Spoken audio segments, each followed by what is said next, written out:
Chapter 859. He clearly misunderstood. Not being able to see through Yu Qianqiu's cultivation was one reason, but the most important reason was that Yu Qianqiu had Wei Chuanxiu and Yun Peng following behind him. These two followers were more powerful, and ordinary people couldn't afford to use them. I'm no expert, Yu Qianqiu smiled self-deprecatingly and cupped his hands. I'm Yu Qianqiu. Yu Qianqiu. Wang Yi was startled. He felt that the name sounded familiar, so he asked tentatively, "You're the Yu Qianqiu who participated in the gathering of the God Ruin Realm?" Yu Qianqiu was also startled by him. He calmed himself down and said, "I did participate in the gathering of the God Ruin Realm, is there a problem?" He thought that Wan Ling and the others wouldn't spread the news that he was an immortal emperor's secret agent everywhere. He's Yu Qianqiu, so it's him. Whispers immediately came from the hall, and everyone's eyes were focused on Yu Qianqiu. Yu Qianqiu looked around blankly as if he didn't think that he had already become so famous. Wei Chuanxiu and Yun Peng looked at each other speechlessly. They didn't know where Yu Qianqiu came from. How could so many people know him? This didn't match the identity of a spirit-severing rogue cultivator. The two of them didn't know that the people in the hall were even more confused about them. Why would early immortal Emperor Wei Chuanxiu and Yun Peng hang out with a mere spirit-severing rogue cultivator? After confirming that the person in front of him was indeed Yu Qianqiu, Wang Yi immediately looked at him in a new light. He didn't know what was going on between Yu Qianqiu and Wan Gutong, but he heard about Wan Ling holding Yu Qianqiu's hand in public. Wan Ling was deeply doted on by Wan Bushing. Wang Yi had to give face to Wan Ling's lover. He immediately cupped his hands towards the three of them and said, "It's rare for three esteemed guests to come, please come in." The three of them didn't stand on ceremony and followed him to the room on the left of the hall. After sitting down, Wang Yi asked with a smile, "I don't want to make a deal, I just have a request. I want to register a merchant association with the Alliance, but I need to be recommended by another merchant association. I'm afraid I'll have to trouble your merchant association to be my referral. I want to register a Chamber of Commerce in the Chamber of Commerce Alliance, but I need a referral from another Chamber of Commerce. I'm afraid I'll have to trouble your Chamber of Commerce to be my referral." The smile on Wang Yi's face froze for a moment, then he laughed it off and said perfunctorily, "I can't make the decision on this. This matter must be approved by our sect leader." Yu Qianqiu didn't have the time to beat around the bush with him. There was a big mess waiting for the Chamber of Commerce to be established, so he bluntly said, "I don't need you to make the decision. Please send a message to your Chamber of Commerce's sect master. He will tell you what to do." Yu Qianqiu didn't have the time to beat around the bush. There was a big mess waiting for the establishment of the Merchant Association, so he said bluntly, "You don't need to make a decision. Please send a message to the master of your Merchant Association. He will tell you what to do." Wang Yi couldn't keep his smile. Even Wan Ling wouldn't talk to an elder like him. If it weren't for Wei Chuanxiu and Yun Peng sitting here, he would have sent them away. The faint smile on Yu Qianqiu's face didn't diminish. He stood up and slowly walked in front of Wang Yi. He said word by word, "I don't want to have any conflict with you, but I don't have time to beat around the bush. I advise you to pass on my words to Wan Bushing as soon as possible. He naturally knows what to do. If you delay things, I'm afraid Wan Bushing won't forgive you." Wei Chuanxiu and Yun Peng looked at each other. They didn't know what was wrong with Yu Qianqiu. He actually dared to say such words. However, to their surprise, Yu Qianqiu's body actually faintly emanated the aura of a superior. He was like a completely different person compared to before. Insolent. Wang Yi's hair and beard stood on end as he barked, "The name of our merchant association's master is not something you can call out." Yu Qianqiu's gaze turned cold. He casually took out the profound purple token and raised it up. "My words have offended you, Elder Wan, please quell your anger. Since Elder Wan is unwilling to help me contact your merchant association's master, then please help me pass my words to Wan Ling. When she gave me this token, she said that I can use this token to look for her if I need anything." Wang Yi suppressed his anger the moment he saw the token. This token represented Wan Gutong's reputation. It couldn't be easily damaged. He snatched the token from Wang Yi's hand, exasperated. "Wait a moment." He turned around and left. Wei Chuanxiu stood up and circled around Yu Qianqiu twice. Then he clicked his tongue and said, "Where did you come from? A profound zither token shouldn't be something that someone of your cultivation level can obtain, right?" "How would I know? Someone forcefully gave it to me." Yu Qianqiu shrugged innocently. "Don't give me that." Wei Chuanxiu rolled his eyes. "Tell me honestly, who is the Wan Ling who gave you the token? She must be a woman, right?" Yun Peng at the side chimed in, I heard she's Wan Bushing's precious granddaughter. Wan Bushing dotes on her a lot. She wasn't born before you went into seclusion. Wei Chuanxiu made a long "oh" sound, an ambiguous smile hanging on his face. Not bad, brat.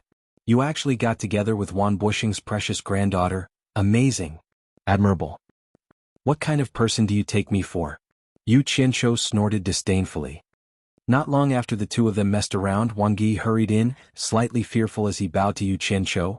I've offended you just now, please forgive me. The sect leader has personally instructed me to do my best to cooperate with you.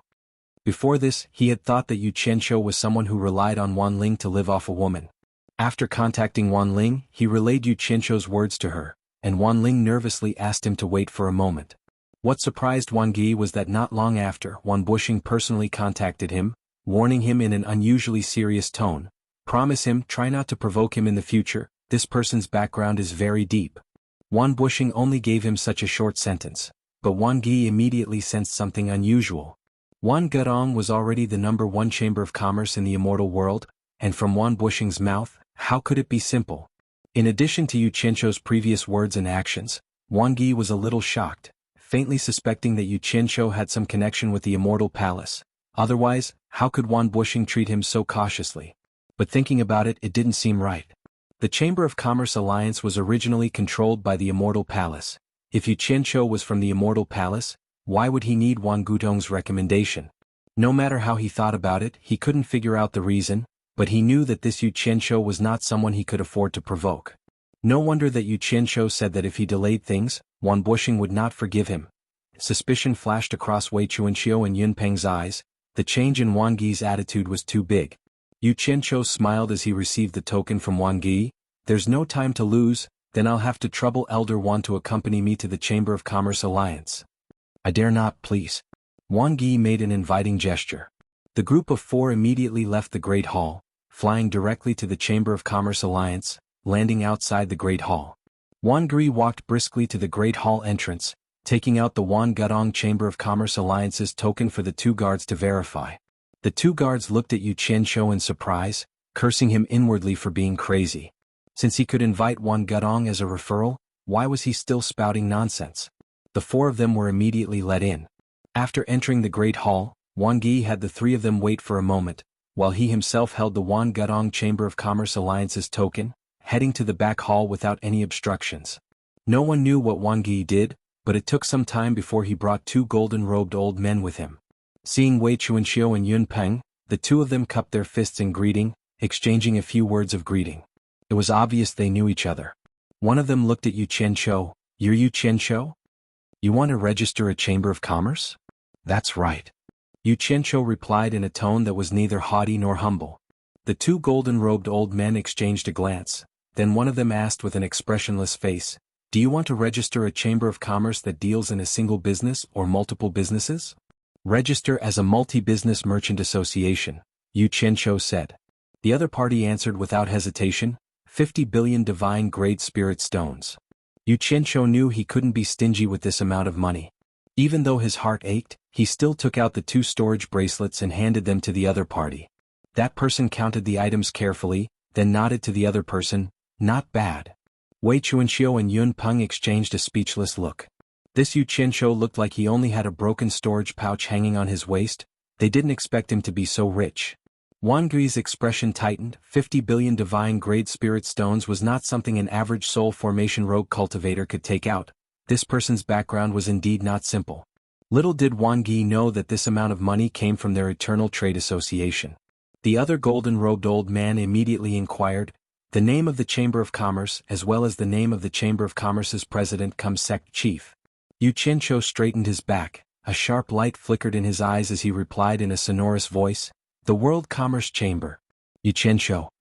His voice reverberated in the great hall. Everyone present could hear the strangeness in his voice, but none of them thought too much about it. This kind of situation was very common. Which person who came to register a Chamber of Commerce did not have high expectations for the Chamber of Commerce they registered with. The 2 golden-robed old men each held a jade archive in their hands, and put it away after they were done. One of them announced, the World Commerce Chamber's president-cum-sect chief, Yu Qianqiu, has completed the registration. The news will be announced to the whole immortal world tomorrow.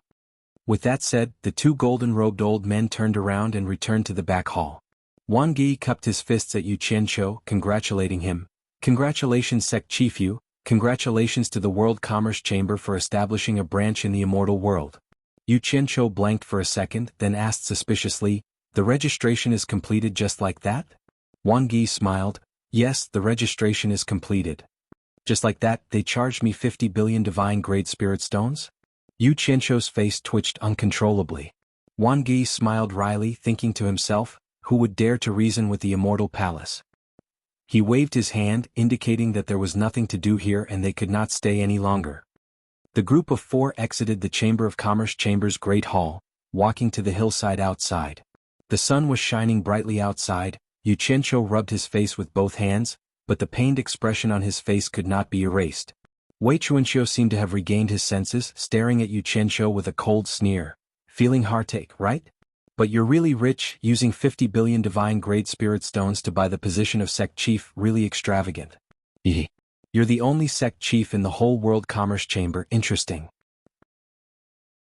Chapter 860. Who says I'm a lone sect leader? Yu Qianqiu looked at Wei Chuanqiu indifferently, his eyes narrowed as he said slowly, don't I still have you? Wei Chuanqiu was rendered speechless. Noticing that Yun Peng and Wang Yi were looking at him suspiciously, Wei Chuanqiu straightened his face. Yu Qianqiu, don't drag that world commerce of yours into my head. I have no interest in your rundown world commerce that has nothing. Yu Qianqiu tilted his head to avoid the dazzling sunlight. Looking at the streams of light rising and falling in the sky, he slowly said, everything starts from nothing. What should have will eventually have. It's time for a lone sect leader like me to recruit some subordinates. As he was speaking, his eyes suddenly narrowed, looking at the buildings on the surrounding hills, asking in astonishment, other merchant houses have their own hills here, where is my territory?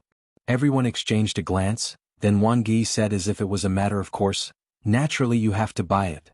You have to buy it? Didn't you pay 50 billion divine-grade spirit stones just now? Yu Qianqiu exclaimed in shock. It's fine if you don't have to spend money. Wei Chuanqiu said with a mocking smile, there is another method that the World Commerce Alliance allows. If you fancy a house's territory, you can use your name as the World Commerce House's sect leader to issue a challenge to that house's sect leader. According to the World Commerce Alliance's rules, both houses' sect leaders are allowed to challenge each other. As long as you win against the other house's sect leader, the other house has to give up their hill to you, then you don't have to spend a single spirit stone. But this works? Yu Qianqiu was rendered speechless for a moment, then asked with a lack of confidence, how many spirit stones does it cost to buy a hill?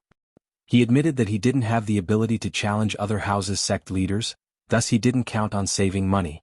Wei Chuanqiu was the first to answer, decisively raising a finger, 10 billion divine-grade spirit stones. If you're not willing to pay this amount and don't want to challenge other houses' sect leaders, then learn from them. As he spoke, he pointed at the huge plaza surrounded by mountains. There were countless stalls and vendors there. The meaning behind his words was obvious. He wanted Yu Qianqiu to learn from them and set up stalls there. Yu Qianqiu's expression twitched. He gritted his teeth and said, this old man is now the Grand Sect Master of the World Chamber of Commerce. How can I do something like setting up a stall? I think I'll leave this matter to you. I'll prepare the things to sell for you. There's no need for you to worry. Yun Peng and Wang Yi stared at Wei Chuanqiu at the same time. The latter's smile froze on his face. After a long while he said, what? What? Why not? Because you promised to help me. Yu Qianqiu spoke with an indifferent expression. If you don't want to set up a stall, I won't force you. Lend me 10 billion divine-grade spirit stones first, I'll repay you later. 10 billion? Wei Chuanqiu was dumbfounded. I don't see any hope of a lone sect master like you making money. What's the difference between lending you 10 billion spirit stones and throwing it away? I don't even have enough spirit stones for my own use. I can consider giving you 1 or 200 million spirit stones for free, 10 billion is out of the question. Yu Qianqiu's eyes lit up. He had said it casually, but from the other side's words, it seemed like he could really take out 10 billion spirit stones. He coughed lightly. For an expert like you, taking out 10 or 20 billion spirit stones shouldn't be a problem. As for my ability to repay you, you don't need to worry about it. Think about it, I can take out 50 billion spirit stones to register the World Chamber of Commerce. Do you think I'll be short of your 10 billion? Wei Chuanqiu shook his head like a rattled drum, refusing. Since you're so rich, why are you thinking about me? I haven't had any income for many years, living off my savings. If you want to borrow money, find someone else. For example, their Wan Gu Tong is very rich. Don't you have a close relationship with them? His finger pointed at Wang Gi. Wang Gi lowered his head and pretended he didn't hear anything, pretending he didn't know anything. This matter has nothing to do with me. Yu Qianqiu glanced at him. He wouldn't do something like reaching out to Wan Gu Tong for money again. As the saying goes, even a rabbit will bite when it's cornered. He couldn't keep trying to take advantage of the other party. If he pushed the other party into a corner, he would be the one in trouble. This kind of stupid thing couldn't be done.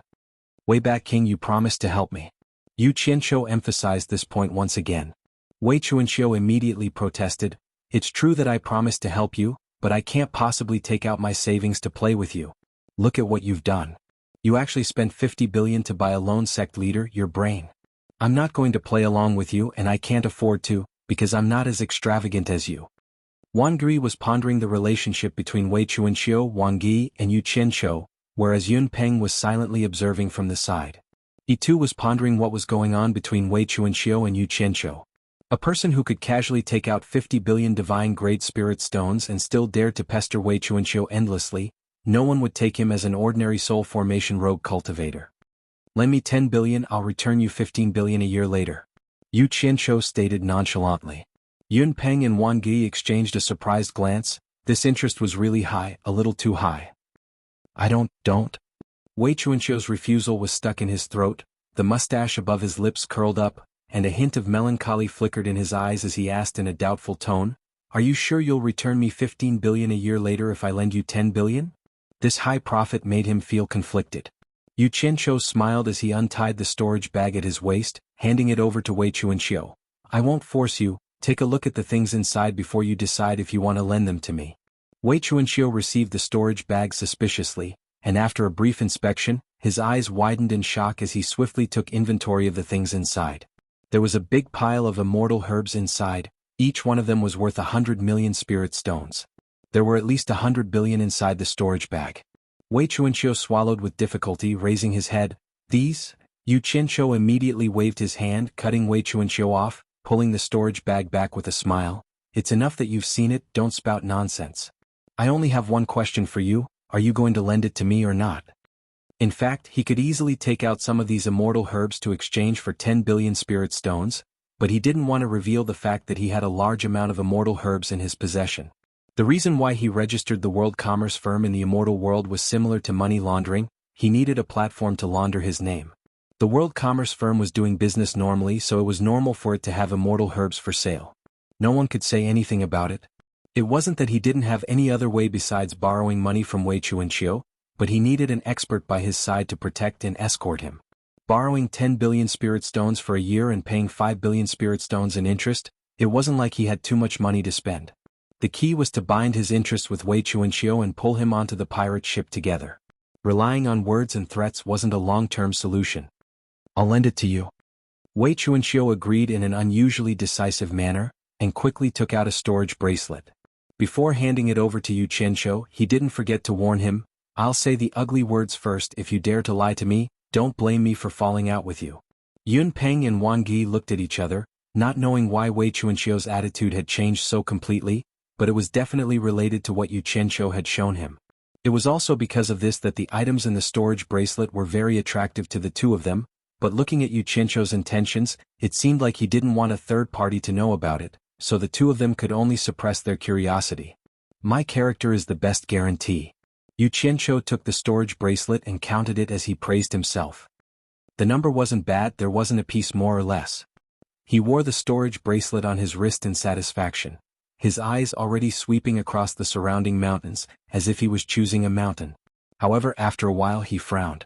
He discovered that all the places he could see were occupied by people. This area of mountains surrounded the square, it should be the most prosperous area. His gaze paused for a moment when it landed on Wan Gu Tong's mountain peak, then he pointed in a circle and said, Are the sects that occupy this mountain peak all the big sects in the immortal world?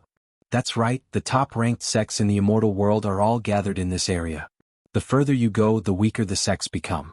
For example, the world commerce firm that you registered can't even be considered a beginner. I'm afraid it can only be in the outermost area. However, if you become strong enough in the future, you'll have a chance to stand at the front.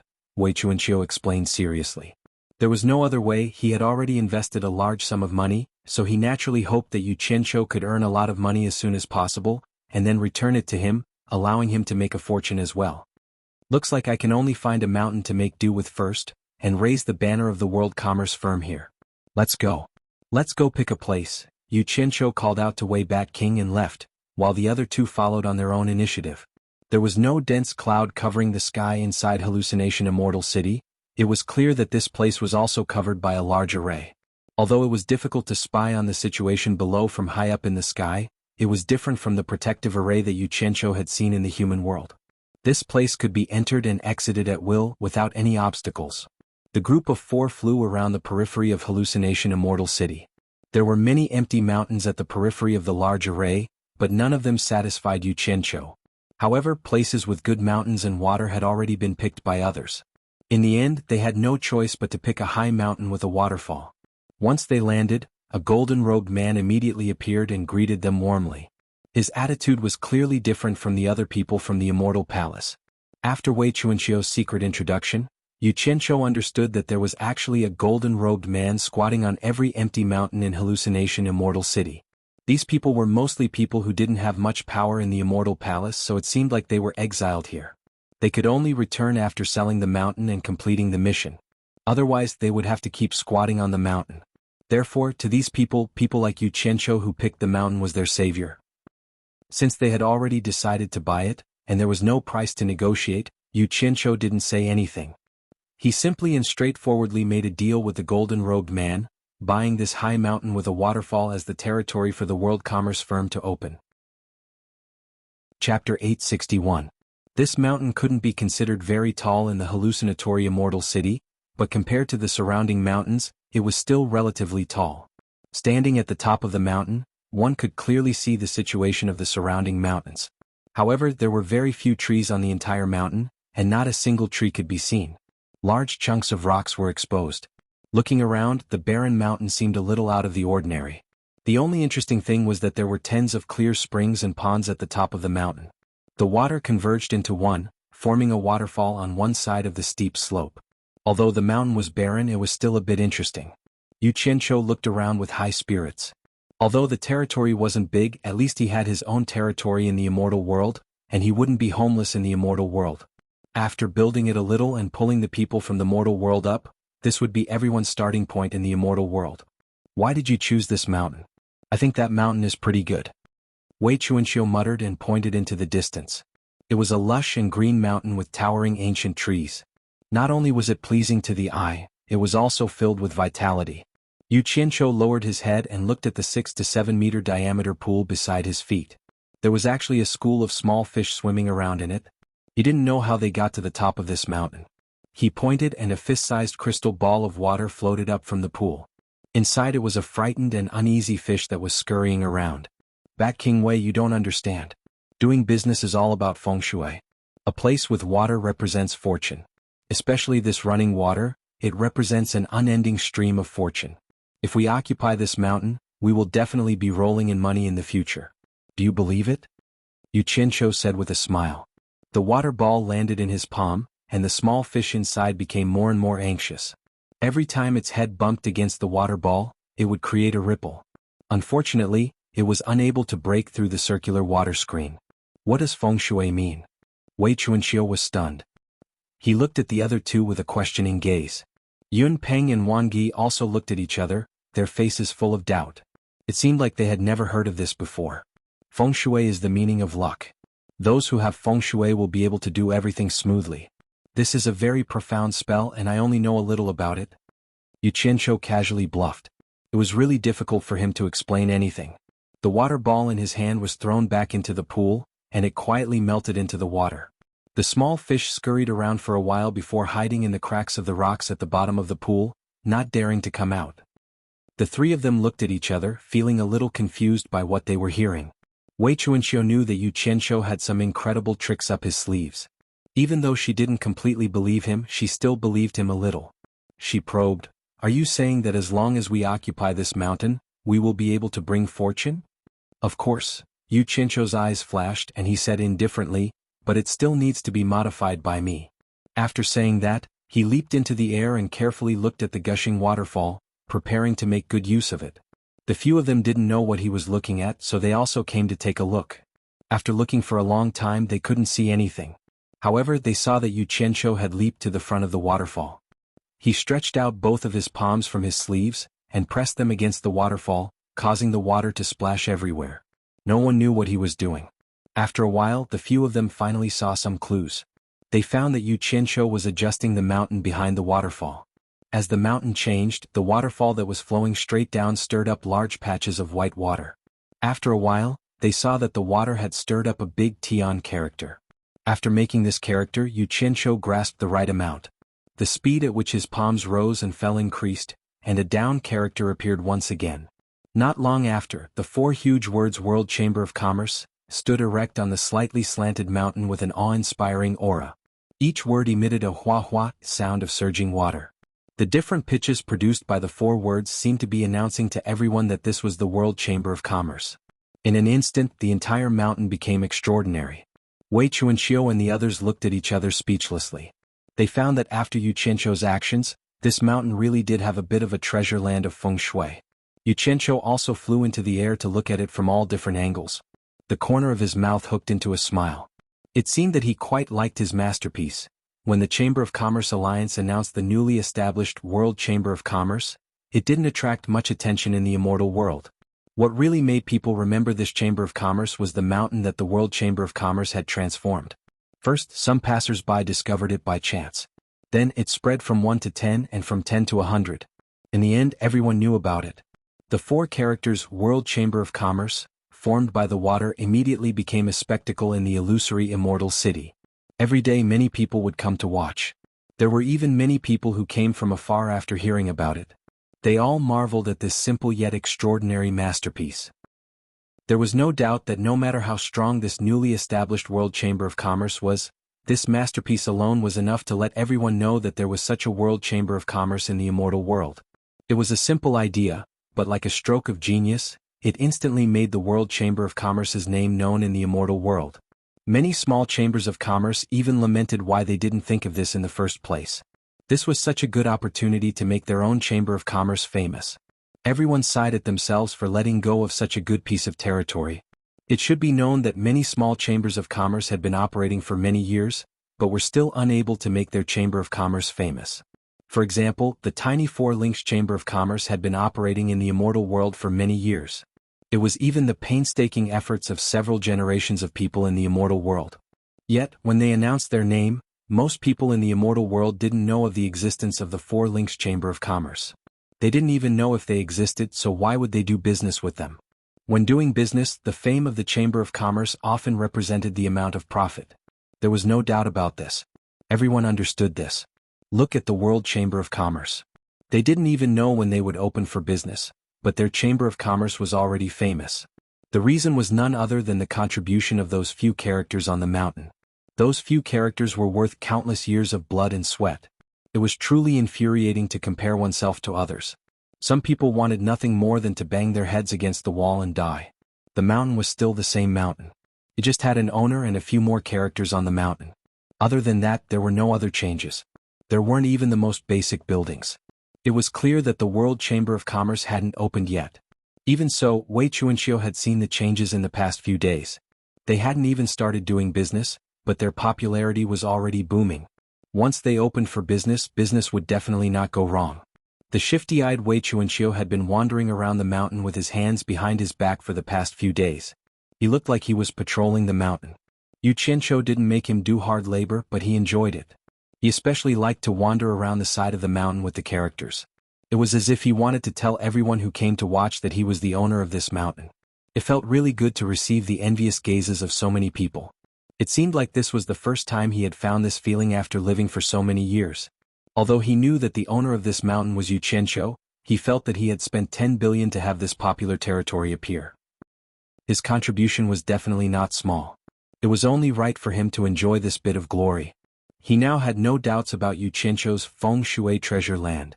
He had just occupied this territory and it immediately became a treasure land. The feng shui was too good, he would definitely be able to make money in the future. However, the more he thought about it, the more conflicted he became. If business was booming in the immortal world, then he would be able to make a fortune. However, he would only receive 5 billion for the money he spent.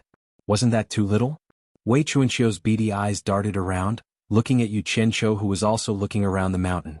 Yu Qianqiu had been thinking about how to use the current location to build this mountain, especially the dozens of clear springs and ponds.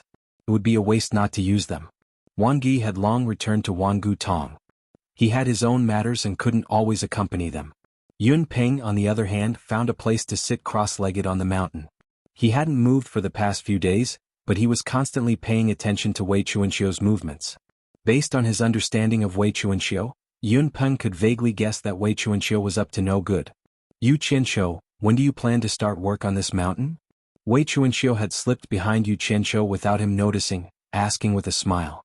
His concern was obvious on his face. Yu Qianqiu jumped on top of a large rock and looked around the mountain again. His gaze gradually became resolute, as if he had made up his mind. He nodded slowly. I'll find people to start work in the next few days. That's good, that's good. Such a good feng shui treasure land is really a waste. Cough cough. But Wei Chuanqiu's smile suddenly became serious. She said solemnly, it will definitely cost a lot of money to make the whole mountain look good. Have you prepared the money? Yu Qianqiu looked at him in surprise. Since when did Wei Chuanqiu become so concerned about him? He couldn't figure it out. Money is dead, but people are alive. Can a living person be stumped by money? Don't worry. I will think of a way. It's not that I want to scold you, but you're really too much. Didn't I promise to help you? Why do you have to think of other ways to help me? Wei Chuanqiu also jumped on top of the large rock, standing beside Yu Qianqiu. He looked around. If we really want to build this mountain to look good, I'm guessing we'll need to spend several 100 million divine-grade spirit stones. If it's not convenient for you, I can lend you some. 1 billion more, is that enough? Yu Qianqiu blanked for a second, looking at Wei Chuanqiu from head to toe with disbelief. It was as if he had heard something out of the Arabian Nights. He couldn't tell if he had heard wrong.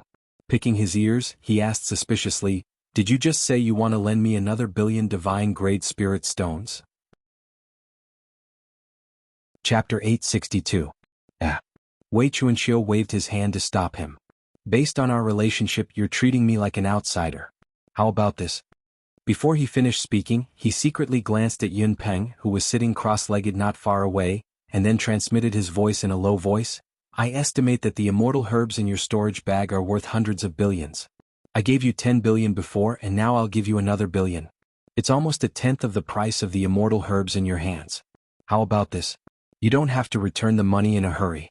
Saving more money to develop the world commerce is the right way. Just let me take 10% of the world commerce's shares. I don't want any more. What do you think? If you agree, I'll give you another billion immediately. Yu Qianqiu leaned back slightly and sized him up. He could tell that this old bat was also a fellow who only cared about money. He coughed and said, it's not appropriate to always take out your own capital. Forget it, I'll think of another way. Don't. Wei Chuanqiu's eyes widened. He stopped transmitting his voice and pretended to be angry. Based on our relationship, there's no point in treating me like an outsider. Damn it. You were so stubborn when I wanted to borrow money from you. Now you're not treating me like an outsider. Yu Qianqiu shook his head. I don't want to treat you like an outsider either. But you can see that my cultivation is shallow. If the world commerce is destroyed one day, you'll lose everything. I really don't want to harm you. Don't worry. Whoever wants to destroy the world commerce's business will have to go through me first. Wei Chuanqiu patted his chest and guaranteed righteously. Then he took out a storage bracelet that he had prepared before coming and stuffed it into Yu Qianqiu's hand. He said solemnly, this is 1 billion. It's settled. Yun Peng, who had been staring at them, shook his head slightly and closed his eyes slowly. Yu Qianqiu looked at the bracelet in his hand and raised his brows. This is not impossible. Old bat, I'll say the ugly words first. No matter how much money you invest, without my permission, you are not allowed to interfere with the world commerce's business. If you agree, then it's fine. If you don't, you can take the money back. This? Wei Chuanqiu hesitated for a moment. If he didn't care about anything, wouldn't he have the right to care after spending more than 10 billion? This was not a small amount of money. Don't worry, I won't leave you out once we earn money. Just wait for your share, Yu Qianqiu added. If he didn't want to tie them down with benefits, he wouldn't want any outsiders to participate in World Chamber of Commerce's business. Wei Chuanqiu gritted her teeth and made up her mind. I believe you. It's settled then. Upon hearing this, Yu Qianqiu immediately put away the storage bracelet and laughed. Bat King Wei, you can rest assured. I guarantee that the money you get will be more than enough. Once the World Commerce Association became famous, many people naturally began to pay attention to who the sect master of the World Commerce Association was. On the wide square surrounded by mountains, it wasn't wrong to say that there were too many people and too many mouths. These days, the person who wasted the most of their mouths was the sect master of the World Commerce. Once 3 to 5 people met, they immediately started exchanging pointers. Someone asked the moment they met, "Have you heard? The sect master of the World Commerce Association is that Yu Qianqiu who killed all the disciples of Heartless Palace in the ruins of God." Another person immediately shook his head. That's really strange. How could a mere soul formation stage loose cultivator take out 50 billion to register the World Commerce Association? Someone at the side immediately interrupted. He's not an ordinary soul formation stage expert. It's said that his background is very deep. I personally saw White Cloud Mountain Lord Yun Peng become his mount. Go and take a look. Green Wing Bat King and White Cloud Mountain Lord are following behind him. He has 2 early-stage Immortal Emperor experts as his subordinates. Have you seen a soul formation loose cultivator like this? In just a few days, the news of White Cloud Mountain Lord Yun Peng becoming Yu Qianqiu's mount had also spread like wildfire in the immortal world. For a time, countless people were guessing and investigating Yu Qianqiu's background. This Yu Qianqiu's first appearance was related to the Four Links Chamber of Commerce. However, after investigating the Four Links Chamber of Commerce, there was no way to investigate further. There was no other reason than that the current Four Links Chamber of Commerce was no longer something that ordinary people could afford to offend. The Four Links Chamber of Commerce had also become the focus of the entire immortal world. Immortal Palace External Affairs Great Commander Wu Xiong had taken a fancy to the daughter of Four Links Chamber of Commerce's president Mu Bing. After discussion and agreement between both parties, Great Commander Wu Xiong had already sent betrothal gifts. Both parties had set a wedding date for 3 months later. It was said that this marriage was formed because of the love at first sight between the male and female protagonists at the ruins of God Realm. Once this news was announced, the status of the Four Links Chamber of Commerce in the immortal world could no longer be described as rising with the tide. It was more appropriate to describe it as soaring. Countless loose cultivators and loose immortals trampled through the doors of the Four Links Chamber of Commerce, begging to join it. Many sects, big and small, even took the initiative to deliver business to the Four Links Chamber of Commerce. Moreover, they were the kind that would rather suffer losses than take the initiative to give up profits. Some even made it clear that they wanted the Four Links Chamber of Commerce to make a fortune. Everyone was well aware of why this was the case. It was nothing more than a show of goodwill towards Wu Xiong, hoping to use this opportunity to improve their relationship. Under these circumstances, who would dare to rashly approach the Four Links Chamber of Commerce to inquire about Yu Qianqiu's information? Even if a few people of considerable status tried to inquire about it, the Four Links Chamber of Commerce would refuse to answer any of their questions. They were unwilling to divulge any information about Yu Qianqiu's origins. In truth, no one in the Four Links Chamber of Commerce knew of Yu Qianqiu's origins. It was only because of a small misunderstanding during a recruitment that they mistakenly recruited Yu Qianqiu. It was also because of this misunderstanding that the Four Links Chamber of Commerce's fate underwent an earth-shattering change. If it wasn't for Yu Qianqiu raising his hand and shouting, the Four Links Chamber of Commerce would not have had the opportunity to organize enough people to go to the Divine Ruin Realm. They would also not have met Wu Xiong, and naturally the Four Links Chamber of Commerce would not exist today. When Yu Qianqiu learned of this news, he was sitting in the inner room of the hallucinatory Immortal City's everlasting Great Hall, chatting with Wang Ge. His main purpose was to ask Wang Ge to help him find people to build his territory. At the same time, he also learned from Wang Ge that Mu Tianjiao and Wu Xiong were going to marry. The two of them fell in love at first sight? Yu Qianqiu was stunned when he heard this. As the main character who had the chance to have an ambiguous relationship with Mu Tianjiao, he really did not see any signs of love at first sight between Wu Xiong and Mu Tianjiao. So no matter how he thought about it, he could not understand how these two people with such a huge disparity in status could get together. Wang Ge, who was sitting next to him, was also stunned when he saw his reaction. Then he suddenly came to a realization. He clapped his hands and laughed, saying, "That's right, I heard that your relationship with eldest Miss Mu is not bad. You even fought side by side in the Divine Ruins realm. I believe your relationship is not shallow. Now that eldest Miss Mu is about to marry Great Commander Wu Xiong, This relationship will definitely be of help to the World Chamber of Commerce in the future. I actually hope so. Yu Qianqiu smiled politely, but he was a little worried in his stomach. Back then, Mu Tinjiao had abandoned her pride as a woman to confess her love to him, but he had rejected her. He did not know if she would bear a grudge against him. He had always been suspicious of a woman's tolerance in this aspect. If Mu Qinjiao wanted to show him some face and got married to Wu Xiong, then it would be troublesome. I hope that's not the case. Curse those two next door, Du Feng and Hu Yunlong, these two fellows are really useless. They made the first move and didn't even get that girl, causing this daddy here to be on tenterhooks. I'll curse you two when I get the chance. Yu Qianqiu thought to himself. The two of them chatted for a while longer before Yu Qianqiu bid farewell to Wang Gei. Exiting the Everlasting Connection branch's main hall, he left the hallucinatory immortal city in a low-profile manner and disappeared after finding a more secluded place. The underground world opened up by the Eastern Holy Lands had already become the place where the various feudal lords squatted for a long period of time. Most of them had thrown the family matters to their disciples. After getting their share of the immortal world's divine great spirit stones, the little bit of money in the mortal world was nothing to them. Who had the mood to fight over a few small amounts of money in the mortal world? All of them looked forward to the good days that Yu Qianqiu described to them in the immortal world. As a result, all of them took the initiative to guard the transmission array below the Holy Palace, to prevent it from being destroyed. One must know that this transmission array was the only link to the immortal world in everyone's hearts. They couldn't afford to damage it. Of course, gathering over 300 soul formation experts to guard this transmission array was indeed making a big fuss over a minor issue. In fact, as long as they stayed quiet in the mortal world, no one in the mortal world would be more ridiculous than them. To put it bluntly, everyone was waiting here in anticipation of Yu Qianqiu's return. They didn't want everyone to go to the immortal world and leave them behind. That was a once-in-a-lifetime opportunity. How many years had it been since someone had ascended to the immortal world? No one wanted to miss it. In the end, Yu Qianqiu didn't fool everyone. He kept his promise and came back. When he appeared in the transmission array he made up, people around him immediately exclaimed, "The torture envoy is back." Those who were leaning against the wall, squatting on the ground, or simply sitting on the ground all stood up. Pairs of eyes that had been waiting for a long time turned to look at him. Immediately, a wave of exclamations sounded. It's true that the torture envoy is back. Torture envoy, you're finally back. Yu Qianqiu almost jumped in fright when he appeared. A large group of people were squeezed in the passageway. It was a dense black mass. No matter how he looked at it, they looked like a group of refugees. Yu Qianqiu looked at them seriously and said, "What's going on? Why are you all hiding in this dark place?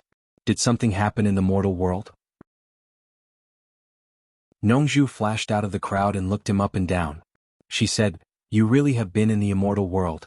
When you speak, you don't even use the word cultivation world, but mortal world." As he spoke, he turned around and asked the crowd, "Brothers, this level is a little different from ours." The crowd immediately burst into laughter, with a hint of expectation in their laughter. Yu Qianqiu looked at them and thought, well, nothing must have happened. I worried for nothing. Then he waved to the crowd and said, "Everyone be quiet. I have good news for you." Chapter 863. As soon as he said that, the laughter reverberating in the underground space stopped. Everyone held their breaths, revealing a faint expression of excitement and anticipation. Yu Qianqiu smiled faintly at the people in the tunnel. "I'm currently making preparations in the immortal world. The day we go to the immortal world to conquer the world is not far away. The countdown has already begun." "How long more?" Nongzhu asked excitedly. Actually, this was what everyone wanted to know as well. Yu Qianqiu smiled but didn't answer. He looked around the crowd and asked, "Is Sikongju here yet?" As soon as he said that, someone shouted from the back of the crowd. Sikongju immediately teleported in front of him and bowed. "Greetings, torture envoy." Yu Qianqiu nodded and said, "I've established a merchant association in the illusionary immortal city in the immortal world. It will be the starting point for everyone to establish a foothold in the immortal world. The name of this merchant association is World Merchant Association. Do you understand what I mean? World Chamber of Commerce."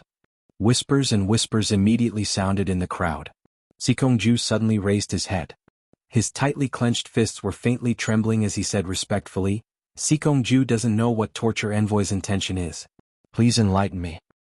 "Whether you really don't know or not, the reason why I named this merchant association the World Merchant Association is very simple. Firstly, it's to commemorate your master In Baikang. But do you know why I want to commemorate In Baikang? Yu Qianzhou's gaze slowly swept across the crowd as he said with a solemn expression, I wouldn't know if I didn't make a trip to the immortal world. Cultivators like us, even if we go to the immortal world, we will still be vagrant cultivators with no one to rely on. The immortal world is filled with rich and powerful families. They rely on their strength to bully the weak. They are all ruthless fellows. Even if we go to the immortal world, we will still face many dangers. In the end, whether we can stand firm or not depends on whether we, the cultivators of the mortal world, are united or not.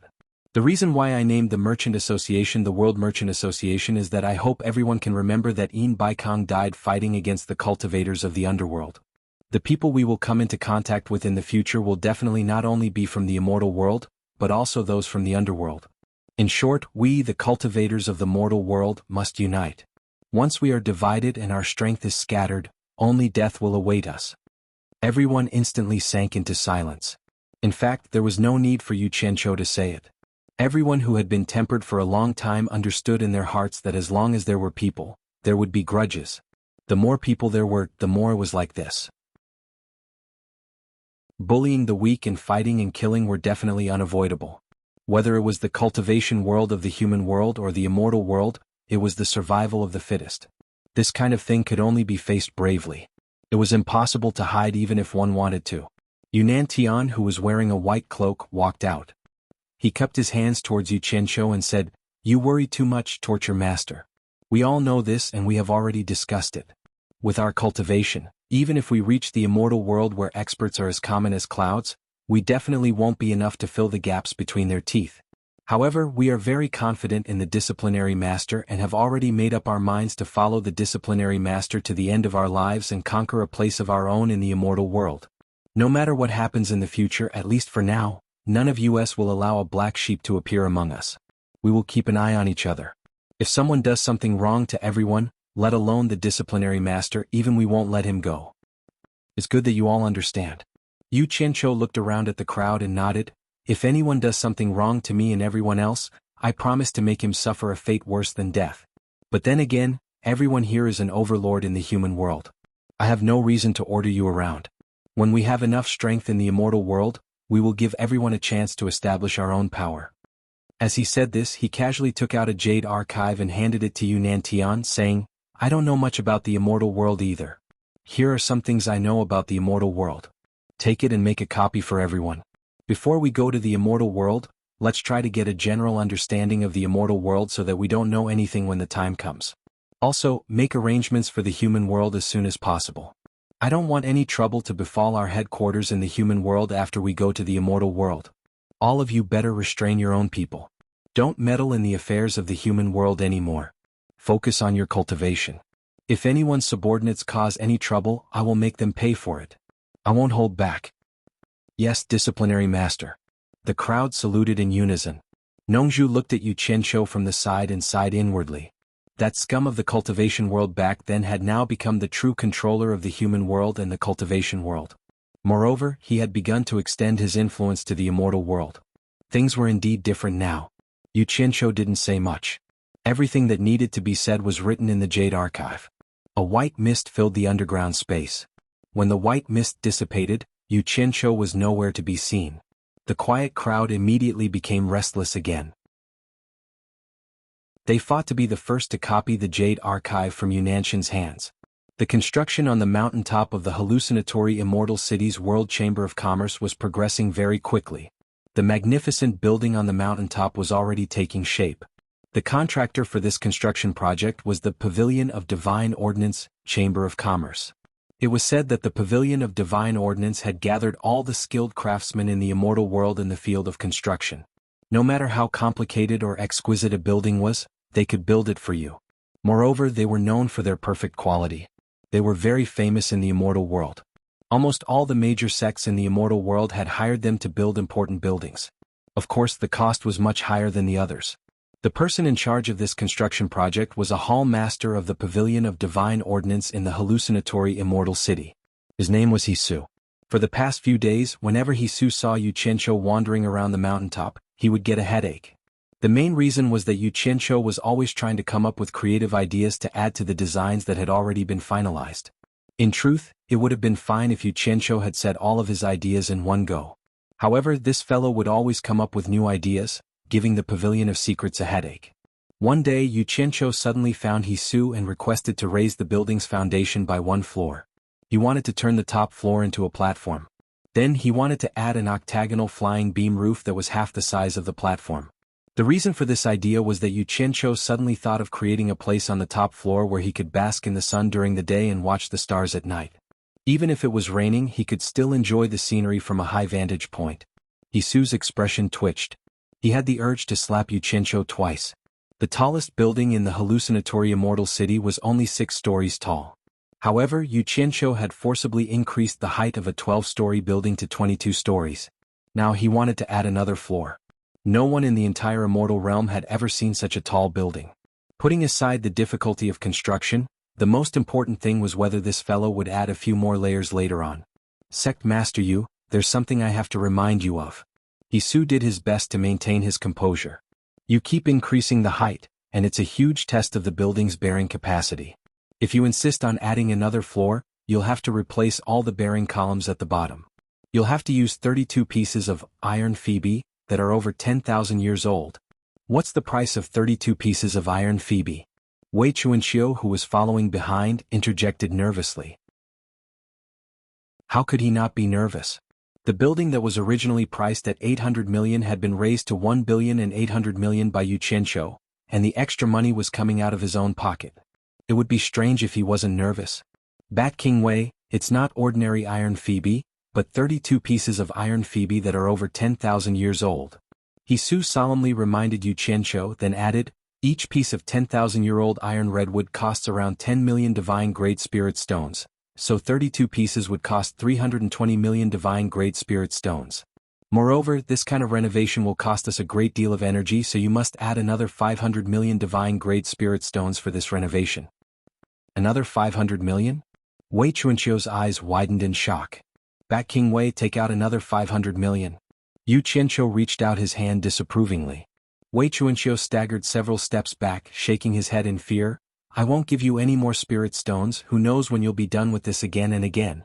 I really don't have much spirit stones left, you've almost squeezed them dry, I really can't afford it anymore, think of another way. Why should I give up what's near at hand and seek what's far away? Yu Qianqiu immediately threw out the words that Wei Chuanqiu had strongly urged him to join them in the past, pulling Wei Chuanqiu back with a beaming smile. If you're worried, how about this, I'll use something as collateral, what do you think? Wei Chuanqiu shook off Yu Qianqiu's hand, groaning in pain as he scratched his head like a madman. When he was done venting, he said word by word to Yu Qianqiu, Yu Qianqiu, I'm warning you, this is definitely the last time, there won't be a next time. With that said, Wei Chuanqiu turned around and threw a storage bracelet to Yu Qianqiu. Yu Qianqiu counted and found that the number was not bad. Waving the storage bracelet, he said to Wei Chuanqiu, Bat King Wei, don't worry, I promise you, this is definitely the last time. Shut up. Wei Chuanqiu's face twitched as he pointed a finger at Yu Qianqiu. Don't say the word promise to me again, count how many times you've said promise to me. With that, Wei Chuanqiu immediately left, angrily sitting behind Yun Peng in the distance, not looking at them anymore. Yu Qianqiu was stunned, he turned around to look at the magnificent building that was still under construction, and for the first time, he realized that he really shouldn't continue with the changes. He handed the storage bracelet in his hand to Hisu. This is the last time, just build it according to what I said just now. After counting the spirit stones, Hisu didn't say anything else. As long as it was paid, everything else was not something he should be concerned about. He cupped his hands at Yu Qianqiu, then went back to make the arrangements. A month later, a magnificent building that stood at the peak of the mountain, with 23 floors and a height of more than 80 meters, finally appeared. Apart from the height of the mountain, this building was definitely the tallest building in the immortal realm. It was different from the other buildings in terms of beauty and grandeur, standing between the heavens and the earth, almost causing the entire immortal realm to gasp in awe. Chapter 864. The excitement caused by the words World Chamber of Commerce, written on the mountain, had just subsided when World Chamber of Commerce's grand skyscraper appeared once more, attracting the attention of many in the world of immortals. Some people who had yet to see the waterfall couldn't help but run over to take a look when they heard of the grand skyscraper. Some people who had seen World Chamber of Commerce's waterfall were on their way back. When they heard the news, they immediately cursed the World Chamber of Commerce for being a troublemaker. But cursing was cursing. They turned around and rushed back to World Chamber of Commerce. In the end, the tourist craze this time was even greater than before. For a time, the air around World Chamber of Commerce was bustling with activity. Streams of light gathered from all directions and stopped in the air to watch, all of them marveling at the majesty and grandeur of the building. Little did they know that even Hisu and the others from the Pavilion of Heavenly Secrets who had built this skyscraper had stopped and stared for a long time before leaving World Chamber of Commerce. They inwardly marveled at its grandeur, wondering if they had really built this building themselves. Hisu, who had been tormented by Yu Qianqiu all this time, no longer had a headache. Because he had never had the experience of building such a skyscraper, he had encountered many problems during the construction. Instead, some of Yu Qianqiu's advanced ideas had helped him resolve many of the problems. Sometimes Hisu even sighed inwardly. It was a pity that Yu Qianqiu hadn't joined the Pavilion of Heavenly Secrets. Otherwise, a master of construction would have risen in the world of immortals. Hisu also understood that with the completion of this skyscraper, his position in the Pavilion of Heavenly Secrets would rise. His name would also spread throughout the world of immortals through this building. There was no doubt that it would bring great benefits to the Pavilion of Heavenly Secrets in the future. At the top floor of the Jade-Tile Jade Pavilion, Wei Chuanqiu stood joyfully in front of the white jade railings at the edge. He looked at the world and sighed at the majesty of this building. He felt like he was standing on the shoulders of a giant that had never been surpassed before. It was a wonderful feeling. Previously, he had spent a huge sum of money to build it, and it had caused him great heartache. He had even ignored Yu Qianqiu for a while. Now, under the gazes of tens of thousands of people, he felt that Yu Qianqiu did not do anything wrong. Among the crowd watching from the air, there were people who wanted to personally land on this tall building to experience it. Who knew that before they could even get close, Wei Chuanqiu's gaze was like lightning as he suddenly stared at them. In a low and cold voice he shouted, "The world commerce has not opened yet. If anyone dares to trespass without permission, don't blame me, Wei Chuanqiu, for killing them." Immediately, some of the restless people did not dare to step forward. Everyone could only watch from afar. One must know that there was another person who had always been at odds with Wei Chuanqiu, and that was White Cloud Mountain Master Yun Peng, who was equally as famous as Wei Chuanqiu. For Wei Chuanqiu to say these words without Yu Qianqiu's permission, it was as if he was treating this place as his own home. Yun Peng, who had always been unperturbed, was also slowly walking on the spacious top floor, slowly feeling this world-shocking masterpiece. In the center of the flying beams and painted rafters, there was a dark purple smooth round table with several round stools of the same color. A cool breeze blew gently on top of the tall building. Yu Qianqiu sat there, his 5 fingers rhythmically tapping on the table as he quietly pondered. Perhaps many people felt that there was no need to build such a tall building and that it was unpractical to attract attention. However, for Yu Qianqiu it was very necessary. This was because the world commerce was not like other sections. The other sects only occupied a mountain in hallucinatory immortal city as a branch business. Most of the people were still in the sect, so it was fine as long as there was enough space. However, what Yu Qianqiu was considering was to give a decent place for the hundreds of lords in the mortal world. Everyone was coming to the immortal world to follow him in conquering the world. He might not be able to satisfy their other requests, but at the very least he had to satisfy everyone with basic necessities. It would be even better if he could make everyone feel a sense of belonging to the world commerce. He had to accommodate a few hundred people and also had to leave some space for business. Not having enough space was not enough. Therefore, Yu Qianqiu would rather spend a huge sum to solve all the problems at once. Otherwise, if everyone lived separately, they would definitely encounter unpredictable trouble or danger. If everyone gathered together, they would have something to rely on. After all, everyone's cultivation wasn't high in the immortal world, and the rules of hallucinatory immortal city were enough to protect everyone. The registration of the world commerce, the territory, and a place to stay were all settled. The next step was the problem of manpower. Thinking of this, Yu Qianqiu slowly stood up and walked out of the flying beams and painted rafters with large strides. There was an uproar in the air. Everyone's gazes were on Yu Qianqiu. Words like "he was Yu Qianqiu" echoed in the air. Yu Qianqiu was already used to it. He walked to Wei Chuanqiu's side, looked into the distance and said faintly, "Help me send a message in hallucinatory immortal city." Wei Chuanqiu was stunned. "Send what message?" Say that world commerce will start recruiting people in 3 days. It doesn't matter if they're male or female, only ability. For now, we're only recruiting wandering cultivators at soul formation stage. We'll consider those with high cultivation later. Yu Qianqiu said faintly, I want to recruit 300 to 400 people. We'll talk about the pay in person. Recruiting 300 to 400 wandering cultivators at soul formation stage, but he doesn't want those with high cultivation? Wei Chuanxiu looked at him like he was looking at a monster. Then, a mocking smile appeared on his face. He guessed that Yu Qianqiu was afraid that his cultivation was too low and that it would be difficult to handle those with high cultivation.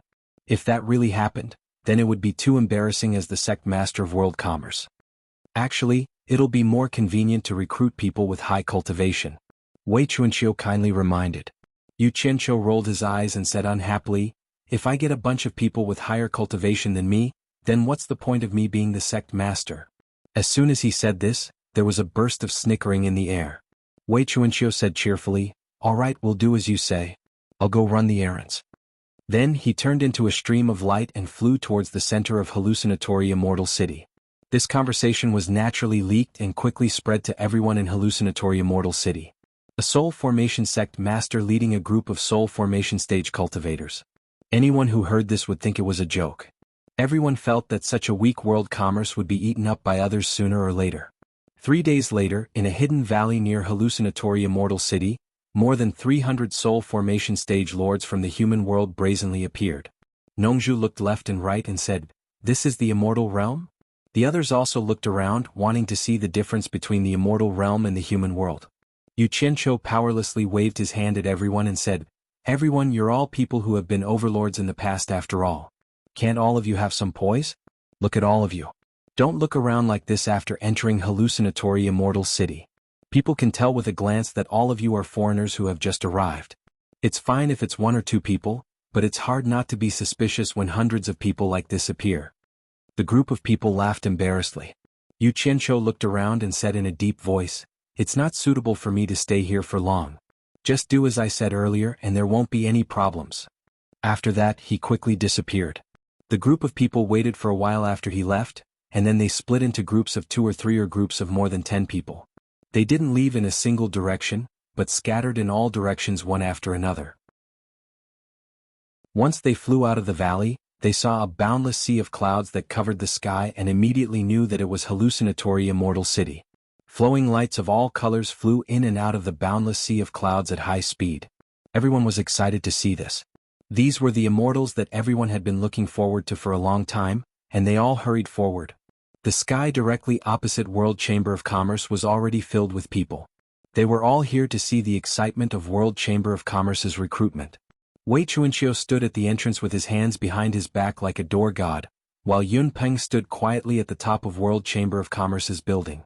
Yu Qianqiu held a jade archive in his hand and wandered around the entrance. He realized that although there were many people watching, not a single one was willing to sign up.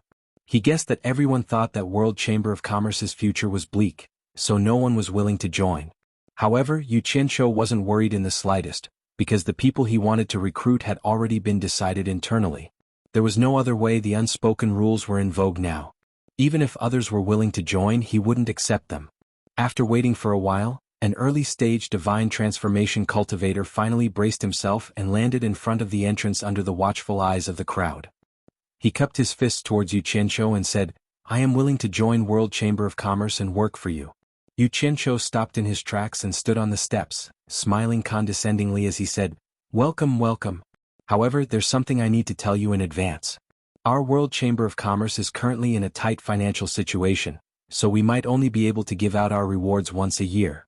That's right. How much do you expect to receive every year? Once a year? That person was stunned.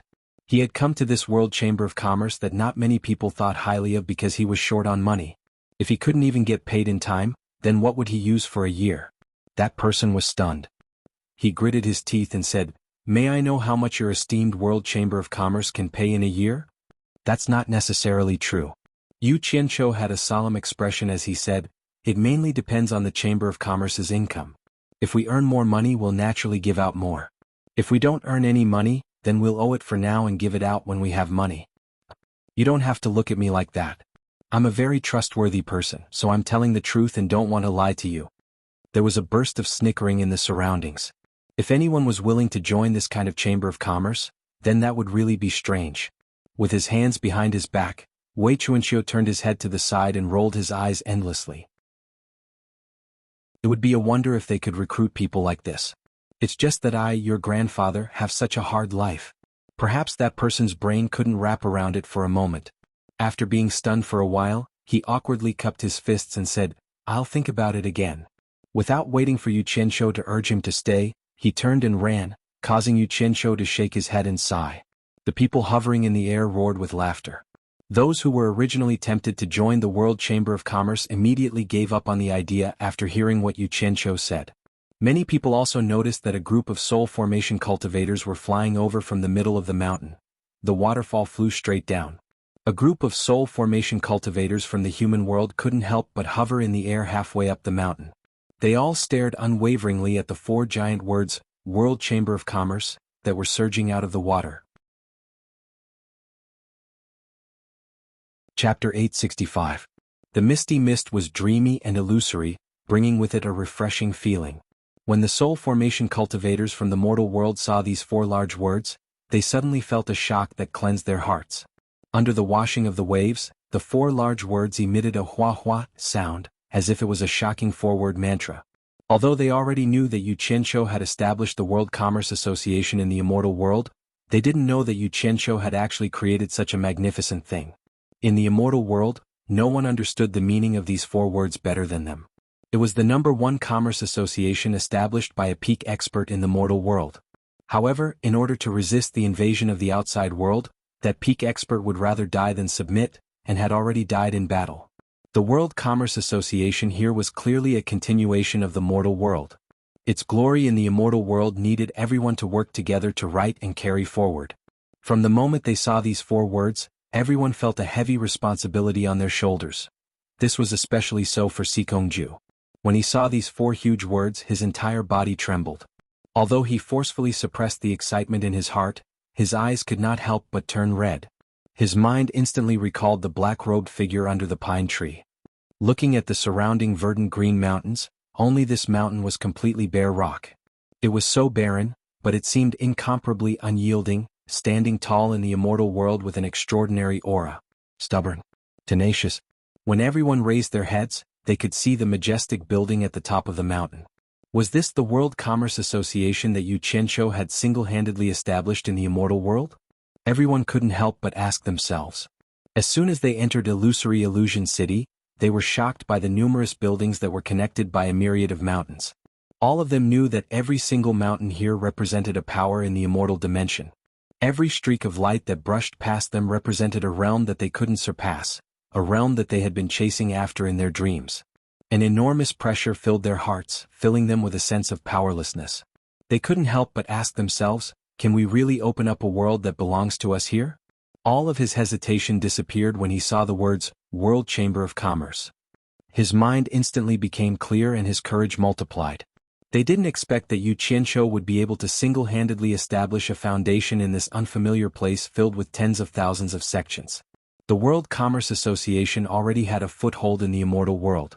None of them were 3-year-olds. They knew that luck alone was not enough. The greater the achievement in front of them, the more effort they had put in behind it.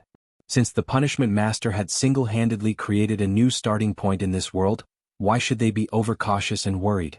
Everyone looked at each other with determined gazes, and then looked at the majestic skyscraper at the top of the mountain. I didn't expect this kid to be so capable. Old Bai's eyes are indeed extraordinary. Nongzhu glanced at the crowd in the air, and with a flash of her figure, she took the lead and swept up to the top of the mountain. A group of ambitious people followed one after another.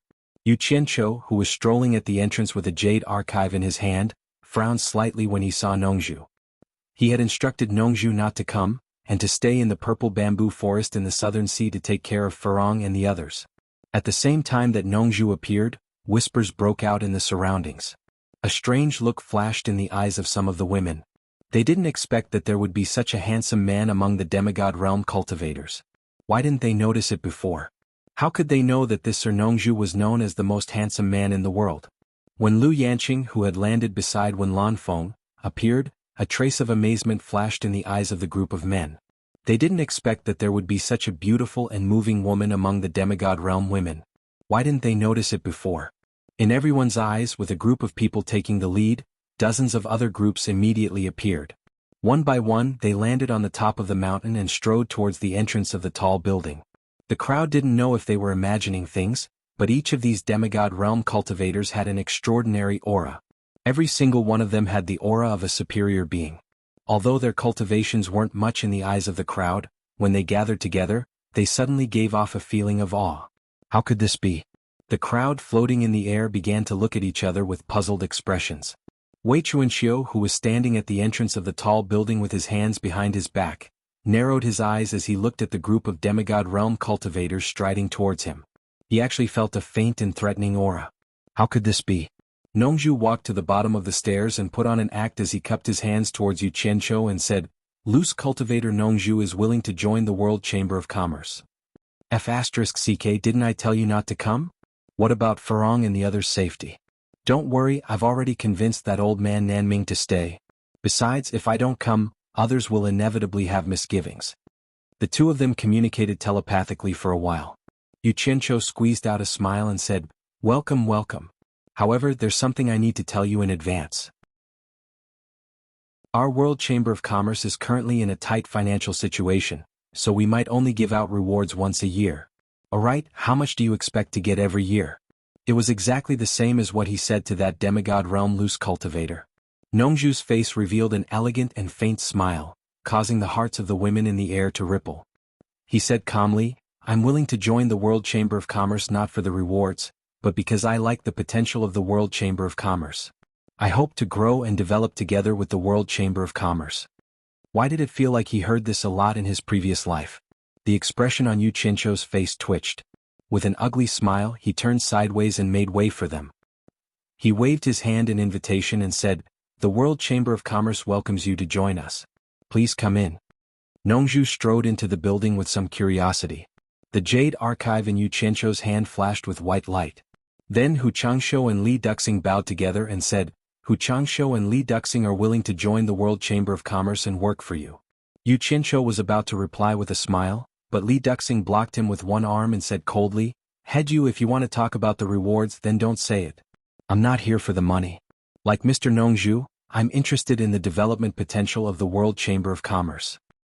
"Me too," Hu Changshou said with a smile. Yu Qianqiu was stunned. Then he turned sideways to make way for them and said, "In that case, please come in." As soon as the two entered, a dozen people led by Wen Lanfeng and Lu Yanqing stepped forward and bowed together, saying, "We're willing to join the World Chamber of Commerce and work for you." As soon as they finished speaking, a large group of people rushed in from behind and shouted in a chaotic manner, "We're willing to join the World Chamber of Commerce and work for you." The group of people floating in the air was a little dumbfounded. They didn't know where these people came from. Under such harsh conditions, there were still people rushing to join. It was really strange. Yu Qianqiu's face turned slightly dark. What was wrong with these people? Weren't they afraid of being suspected by doing this together? So he waved his hand and shouted with a calm face, "Everyone think carefully. It's better not to join in the fun. Although the World Chamber of Commerce is a newly established chamber of commerce, it's not a place to idle around."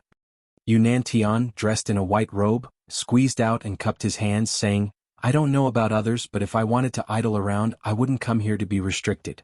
Head you, being able to establish a chamber of commerce with the cultivation of the spirit-severing stage is very admirable.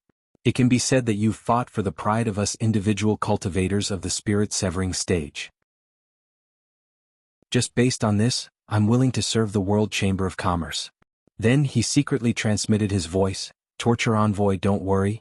Spirit-severing stage cultivators like us are nothing in the eyes of the immortal realm. So what if they suspect us? Could it be that there are people who can find out about our origins? As long as we don't say anything, no one will be able to find out.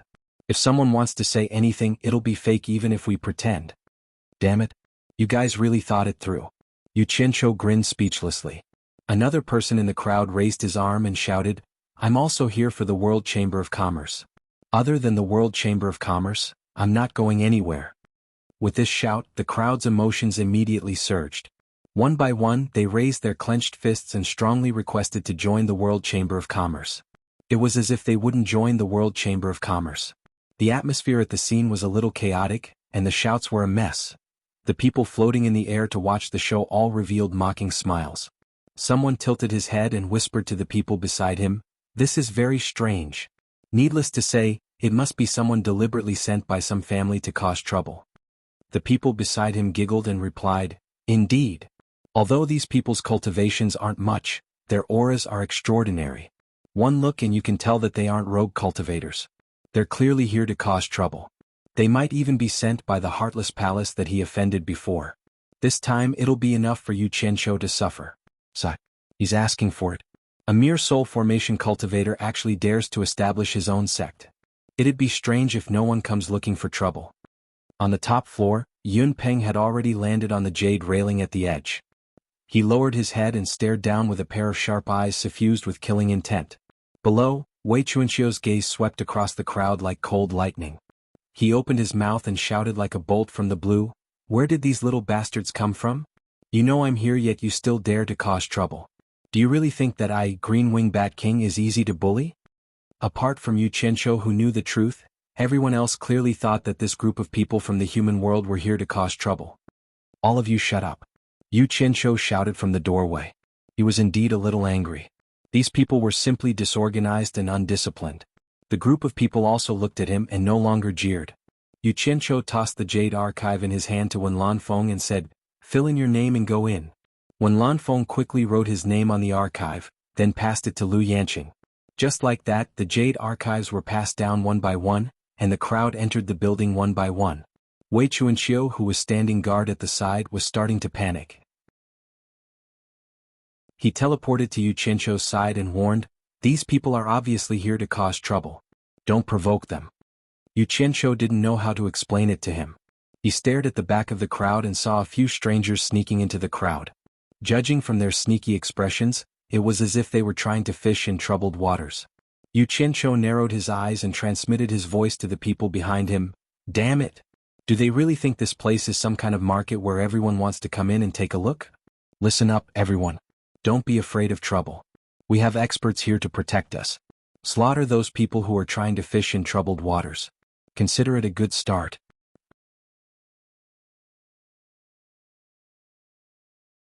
Chapter 866. As soon as he said this, many people were delighted. Yu Qianqiu was Yu Qianqiu after all. Even after becoming the demonic ghost region's torturer, he was still the same. There was nothing he didn't dare to do, even in the immortal realm. However, since the torturer had spoken, then everyone had to do it. There was nothing much to say. Shu Xen tilted her head and glanced at the person who had just interrupted her. She turned around and glared at him angrily. That person was startled, but immediately nodded and smiled in a friendly manner. However, to his surprise, Shu Xen didn't say a word. Instead, she waved her hand and slapped him across the face. She shouted sternly, "How dare you touch this old lady's butt?" That person was about to lose his temper after being slapped, but when he heard this, he hurriedly waved his hand and said, "You've misunderstood. I didn't touch it." Someone next to him immediately sneered and said, "Damn it! If it wasn't you, then were we the ones who did it?" Then someone else said, "I'm ashamed to be associated with such scum. F***ck him." Before he could finish his sentence, a bunch of fists and kicks swarmed him. The wronged person was instantly buried by the crowd as he screamed in pain. This chaos immediately caused an even bigger commotion. Someone here shouted, "How dare you steal my stuff?" Someone there immediately shouted, "Why did you knock into me?" The scene of fighting and killing immediately became a mess, mixed with shrill cries of pain. A bloody person rushed up and immediately, a dozen or so flying swords flew out to kill him, creating a rain of blood. A few pieces of the fallen corpse were swatted away by someone's palm.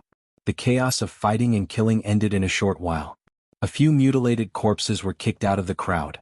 The group of demonic transformation cultivators acted as if nothing had happened and slowly walked forward with the group. One by one they wrote their names on the jade archives, then entered the building. However, the bloody footprints that led straight to the World Commerce Guild's building were exceptionally glaring. There were also a few corpses that were so badly mutilated that they didn't even look human. The commotion below caused the group of onlookers to be dumbstruck. This recruitment scene was truly lively. This group of soul formation stage fellows were truly bold. They actually dared to make a move in the illusory immortal city. Some of the people in the sky had gloomy expressions. They had personally witnessed their own disciples being beaten to death, so it would be strange if they were in a good mood. These disciples who were killed were spies that some sects wanted to plant in the World Commerce Chamber of Commerce, who knew that they would be eliminated before they could even begin. What depressed some people the most was that they could only watch as their disciples were beaten to death, but they couldn't do anything to stop it. Otherwise, anyone with a discerning eye would be able to tell that it was someone sent by their sect. He had never seen such a group of people who didn't follow the rules. They didn't have any scruples at all and just made a move. Just like that, several hundred people entered the World Commerce Chamber's building. Wei Chuanxiu watched everything that had just happened, dumbstruck. From time to time he would turn his head to look at the people walking around laughing and joking in the lobby. This group of soul formation stage wandering cultivators really had guts. When did soul formation stage cultivators have more guts than me? He swallowed his saliva and asked Yu Qianqiu with difficulty, Yu Qianqiu, are you sure you want to recruit this group of people? Unexpectedly, Yu Qianqiu looked at him with a gloomy expression and said in a low voice, Bat King Wei, please make a trip to the Chamber of Commerce Alliance to make a report. Just say that some sects are suspected of deliberately sending people to cause trouble during our World Commerce Chamber's recruitment. A few people have been killed here. You must ask the Chamber of Commerce Alliance to investigate the mastermind behind the scenes and give justice to our World Commerce Chamber. Make a report? Wei Chuanxiu was startled. He felt that the words make a report sounded familiar. After hesitating for a while, he saw Yu Qianqiu's face surge with anger. If you're not going, then I'll go. Alright, I'll go. Wei Chuanxiu's body turned into a stream of light and flew away. Who asked him to invest so much money into the World Commerce Chamber? He was still waiting for this sect Master Yu to give him more money. The group of onlookers in the air nodded thoughtfully when they heard this. Indeed, Yu Qianqiu thought the same as them. They also suspected that someone had deliberately come to cause trouble. However, they were more suspicious of those people who had entered the World Commerce Chamber's building. Those people were more likely to be here to cause trouble. Many people even thought that perhaps Yu Qianqiu wanted to deliberately calm the people inside and then invite the Chamber of Commerce Alliance to wipe them out. At this moment, Yu Qianqiu also cupped his hands towards the group of people in the air and said in a clear voice, I'm really sorry to have let everyone see this joke. It was not my wish for this to happen. From now on, the World Commerce Chamber will temporarily stop recruitment until the Chamber of Commerce Alliance has investigated this matter. Not long after, Wei Chuanxiu brought 2 golden-robed men. As soon as the 2 men arrived, some people in the crowd began to quietly leave. With someone taking the lead, the others thought about it and did not want to cause trouble, so they also silently dispersed in all directions. In the blink of an eye, the crowd of onlookers was completely gone. The 2 golden-robed men turned the corpses over and examined them several times. They found that the corpses were already badly mutilated and their original faces could not be seen clearly. The strangest thing was that they could not even find a storage bracelet or storage bag on their bodies. If there were, perhaps they could find some clues from inside. Yu Qianqiu, who accompanied the examination, also felt that it was a little strange at this moment. Even if they were itinerant cultivators, they should not be unable to even hang a storage bag, right? He then looked back at the people wandering in the building with some doubts. In fact, his suspicions were not wrong. The things on the bodies of these dead people had been taken advantage of by some people inside. They had gotten a taste of robbing things in the divine ruin realm and could not help but steal it. After the 2 golden-robed men finished their examination, they looked at each other and shook their heads slightly. Clearly they did not find anything. One of them turned around and asked, Sect Master Yu, what evidence do you have to prove that these people were deliberately sent by some sect to cause trouble? It's very simple. I don't have any enemies in the immortal world. And look at them. Yu Qianqiu pointed to the corpses and said, they don't even have a storage bag on them. It's fine if it's just one, but all of them are like this. It's clearly a premeditated move. This is the best evidence. Wei Chuanxiu, who was at the side, rubbed his chin in doubt. He seemed to have seen these people mix into the crowd with storage bags on their bodies. Why were they gone? The golden-robed man sneered in his heart. The matter of you killing the disciples of Heartless Palace in the Divine Ruin Realm is already known to the world, and you still say you don't have any enemies? He then frowned and said, then who killed them? They killed each other. Many people can prove it. Yu Qianqiu looked around and saw that there was no one around. He said in a daze, the onlookers just now all saw it with their own eyes. The golden-robed man's gaze followed the bloody footprints and extended to the crowd in the building. He snorted coldly and said, "What a coincidence. All of them killed each other. Sect leader you've seen what happened. We also believe that these people were sent by some sects to cause trouble, but we can't find any evidence at all. We can't just point fingers at any sect. I reckon that we won't be able to find anything even if we work ourselves to death. I think we should just let this matter go. It's not a big deal anyway. Sect Master what do you think?" The meaning in his words was very clear. They did not want to make a big fuss over a few insignificant people. They asked Yu Qianqiu to stop here. The reason why Yu Qianqiu complained first was because he wanted to avoid trouble first. He did not want his World Commerce Chamber to cause trouble. It did not matter to him whether they pursued the matter or not. However, he still took out 2 storage bracelets and stuffed them into the golden-robed man's hands. He said with a serious face, "I believe the Commerce Chamber Alliance's decision is the most fair." The golden-robed man checked the items in the storage bracelets. He found that there were 10,000 divine-grade spirit stones in each bracelet. There was nothing else. He was stunned for a moment before he realized that it was a reward from the golden-robed man. He nodded and said, "It's good that Sect Master Yu knows this. We will take these 2 pieces of evidence back and check them carefully. I'll have to trouble Sect Master Yu to deal with these corpses yourself. My name is Kong Hua and he is Chao Xingyang. If you have any problems in the future, feel free to look for us." Okay. Take care. Yu Qianqiu cupped his fists and sent them off. The 2 golden-robed men cupped their fists politely and turned into 2 streaks of light as they flew away. After watching the 2 leave, Wei Chuanqiu came over and asked suspiciously, "What kind of evidence is inside those 2 storage bracelets?" Yu Qianqiu rolled his eyes as if saying, "You don't even know this?" He casually flicked a few sparks, burning the corpses into ashes. The 2 of them then walked into the main hall, looking at the several hundred people gathered in the hall. These several hundred people were also looking at Yu Qianqiu with passion. If they weren't worried about whether Wei Chuanqiu was a friend or a foe, they would have come over to express their excitement. Wei Chuanqiu frowned as she looked at this group of people.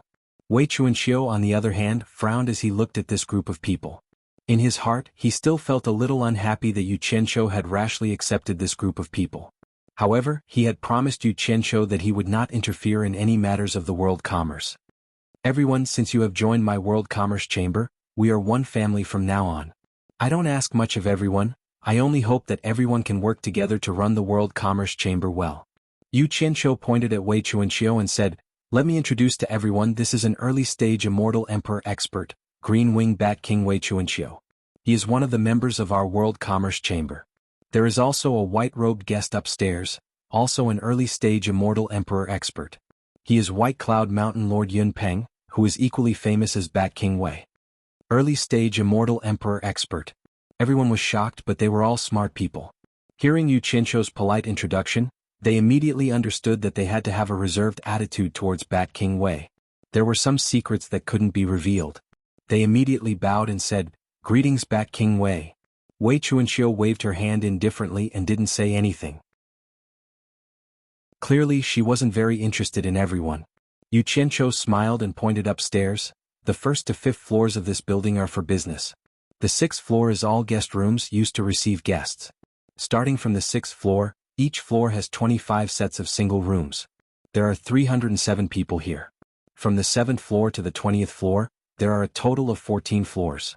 There are a total of 350 single rooms, enough for everyone to live in."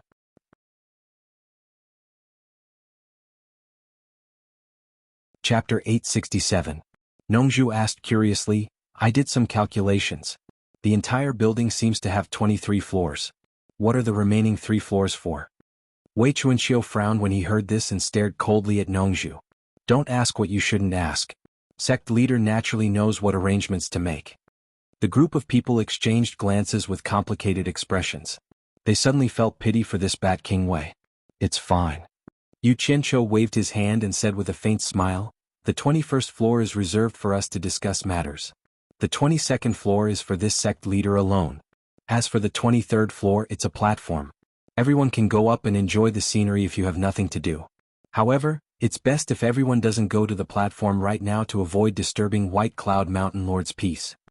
Yunnan Tian, who was dressed in a white fur coat, cupped his hands and interrupted, "Sect leader Yu You mean that we can choose any of the 350 rooms from the 7th to the 20th floor? Yes.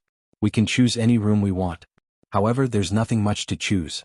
The size and layout of the rooms are all the same. The only difference is the floor. However, I have to say something up front. Yu Qianqiu swept his sharp gaze across the crowd and said, "Everyone is an independent cultivator. Normally no one will restrict you. I won't restrict you so strictly either. However, everyone must be self-aware. Otherwise don't blame me for being impolite. Perhaps everyone has different preferences for the location and direction of the rooms. However, it's best that everyone discuss among themselves and don't cause any trouble within the World Commerce Association. Remember, everyone must unite for the interests of the World Commerce Association. If anyone causes any internal trouble, this is absolutely not allowed. I will kill everyone I see without mercy." When he said the word, independent cultivator, his tone was especially serious. It was obvious that he was referring to everyone's original identity. He wanted everyone to restrain their overlord tempers. When he finished speaking, his eyes were already faintly hiding a killing intent. Everyone instantly shivered. No one doubted the credibility of Yu Qianqiu's words. This punishment envoy would indeed not be lenient. Everyone had seen it when they were in the human world. Wei Chuanqiu also looked at Yu Qianqiu with some surprise. He thought that Yu Qianqiu would lay down a bunch of punishment for violating the rules. Who would have thought that the word kill would be a little too harsh? However, Wei Chuanqiu's brows finally relaxed a little. He didn't like this group of people in the first place, so it would be more in line with his wishes if they could be a little stricter. After everyone looked at each other, they bowed in unison and said, "Yes, sect leader." Yu Qianqiu nodded, a smile returning to his face as he said, "Everyone can choose any room from the 7th to the 20th floor. However, there is one thing to remember. Once a room is chosen, you are not allowed to change it. Whoever lived in the room should put their name on the edge of the door so that it would be convenient to find each other if something happened. The sign should be the same. In addition, each level has to recommend 2 directors and 2 deputy directors. As for how you recommend them, that's your own business. I won't interfere. I believe that the people you recommend are the people you trust the most. However, once the recommendation is made, the others will have to obey the management. Otherwise, they will have to bear the consequences." Director and deputy director? Everyone looked at each other in bewilderment. They didn't know what the director and deputy director were in charge of. Nongzhu asked doubtfully, "What are the directors and deputy directors of this floor in charge of?" Yu Qianqiu waved his arm in a circle and pointed at the entire building. "This building is our foothold in the immortal world. From today onwards, it will also be the core of our world commerce. As the saying goes, nothing can be accomplished without rules. If we can't even maintain our own core, we can't talk about developing the world commerce. What are the so-called directors and deputy directors in charge of? It's very simple, they are mainly in charge of hygiene. Don't King litter the corridors. I hate this the most. If I find anyone littering and want to turn this building I've worked so hard to build into a garbage dump, I won't allow it. When the time comes, I will ask Bat King Wei to enforce the law." Bat King Wei. When he heard that he was in charge of this group of people, Bat King Wei immediately became spirited.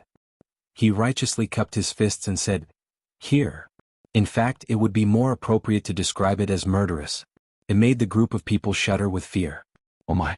He actually asked an early-stage immortal emperor expert to enforce the law. How could he let people live? Yu Qianqiu coldly swept his gaze over everyone and said, "Remember, in this building, as long as anyone dares to litter, or spit out of their mouths, you will break their teeth. I want you to break the hand of the one who threw it. I want you to break the leg of the one who kicked out. No matter who it is, don't give me face. Bat King Wei, can you do it?" "Don't worry. Leave this to me." Wei Chuanqiu patted his chest loudly. He had a sinister smile on his face. His small eyes flickered as if he had already entered the state of enforcing the law. "Let me add one more point." Yu Qianqiu said indifferently, "This building is the public property of the world commerce. No one is allowed to destroy anything in this building. Everyone has the responsibility to maintain it. Bat King Wei enforced the law as per above." Wei Chuanqiu nodded heavily and stared at the crowd with a fiendish gaze. The group of people instantly felt their hands and feet turn cold.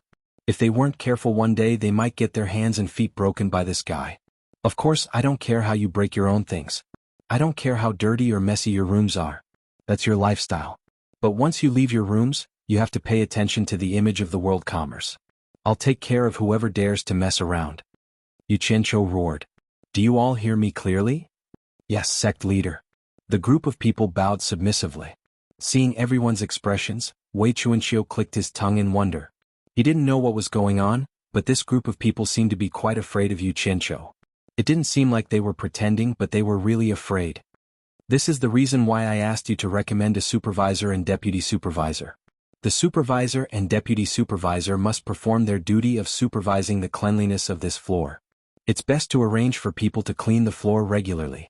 If anyone doesn't listen to supervision, the supervisor and deputy supervisor can report to Bat King Wei. Bat King Wei will deal with the troublemakers. If Bat King Wei discovers that the cleanliness is messy, and the supervisor and deputy supervisor didn't deal with it or report it in time, then Bat King Wei will settle accounts with the supervisor and deputy supervisor of the floor in question, Yu Qian said to the crowd.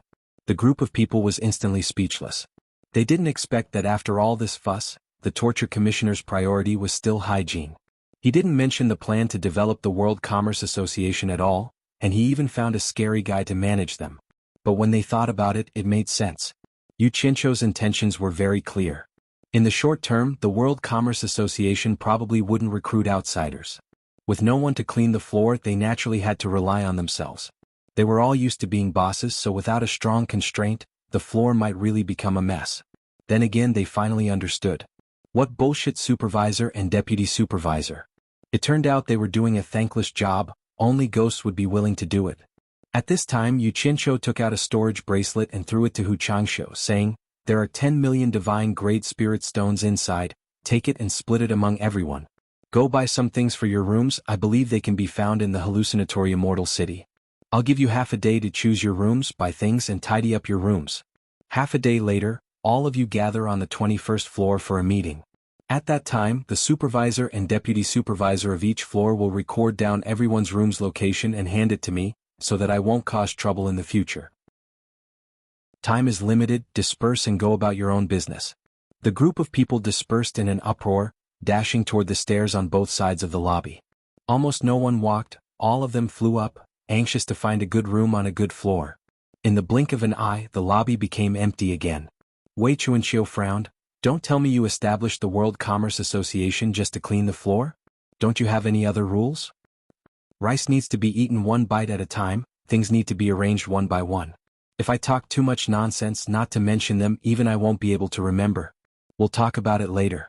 Yu Qianqiu waved his hand disapprovingly, leisurely walking toward the stairs on the side, saying, "Come, let's go patrol, don't let these fellows cause any trouble." The group of feudal lords who were rushing up seemed to like high floors, mainly because high floors had a lot of convenience for them. For example, the problem of climbing up and down too high was not a problem for them at all. Almost all of them reached the 20th floor at the same time. Noticing that there were too many competitors, they couldn't be bothered to choose their rooms. First come, first served was needless to say, they couldn't possibly fight over the rooms, right? If that happened, wouldn't Yu Qianqiu skin them alive? Hence, the group of people rushed to the door as soon as they saw one. The first person to grab a room immediately stood in the doorway, shouting at the fleeing crowd, "This room is already taken." The 20th floor was quickly filled, and the group went to the 19th floor to snatch a room. Some people had foresight and knew that they couldn't win against those with slightly higher cultivation in terms of speed.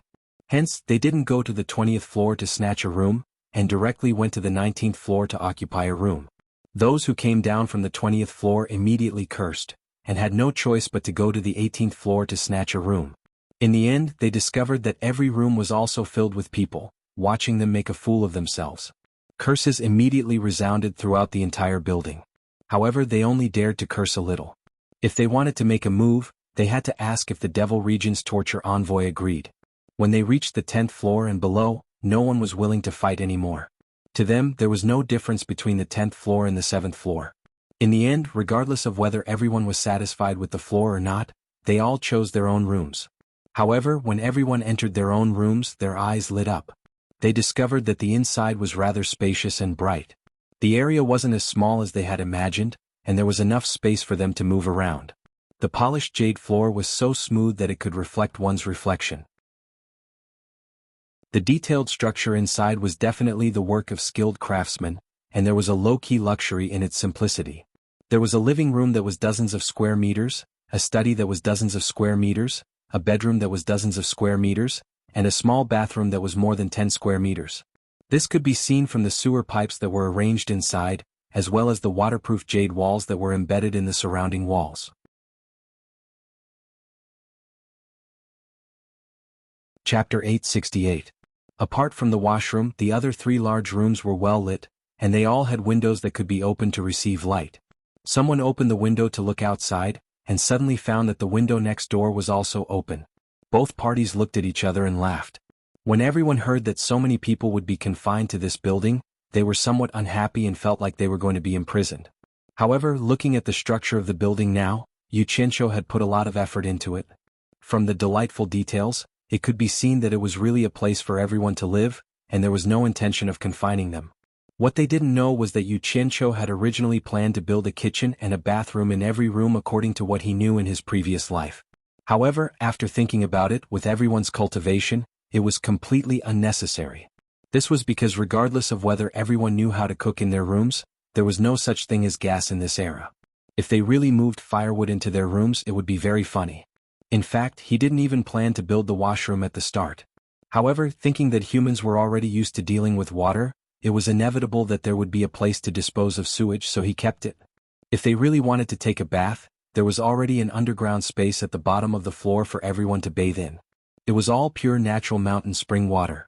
In order to let everyone live comfortably, it could be said that Yu Qianqiu had put in a lot of effort to consider every detail, wanting to do his best to satisfy everyone with the current conditions.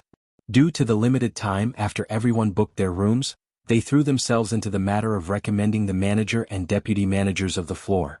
Absolutely no one was willing to take on such a taxing and unrewarding position. However, there was no helping it, someone had to do it. After pushing the responsibility around, everyone agreed that only people of virtue and prestige had the qualifications to manage everyone. As a result, those who had relatively higher cultivation and were more famous were unlucky. Under the expectations of the public, they were forcibly given the title of deputy supervisor. Originally, there were also some people living on the 7th floor, but everyone realized that with a lack of people, cleaning was definitely a very unlucky thing. Taking advantage of the fact that before everything was confirmed, they quickly occupied the empty rooms on the 8th floor. Thus, the entire 7th floor was empty. At this point, the lords of the various countries had actually occupied the 13th floor. Not long after, everyone took out a jade archive of the same size and engraved their names on it. Then they stuck it on the horizontal bar by the door. Although the structure of the room was to everyone's liking, it was a pity that there wasn't a single piece of essential furniture. It seemed a little empty. However, Yu Qianqiu had already thought of this point. Due to the differences in personal preferences, he was unable to help them with these things. Hence, he directly threw out 10 million divine-grade spirit stones, letting everyone decide for themselves. Seizing the opportunity that they still had, the group of people flew out from their respective windows and headed straight for the central square of Illusory City, and they naturally intended to purchase without restraint. After he returned, he busied himself in his room and began to arrange the layout that he liked. Half a day later, hundreds of people sat cross-legged in the central conference room on the 21st floor. There were no chairs in this large conference room, but there were a few small conference rooms outside that had those things.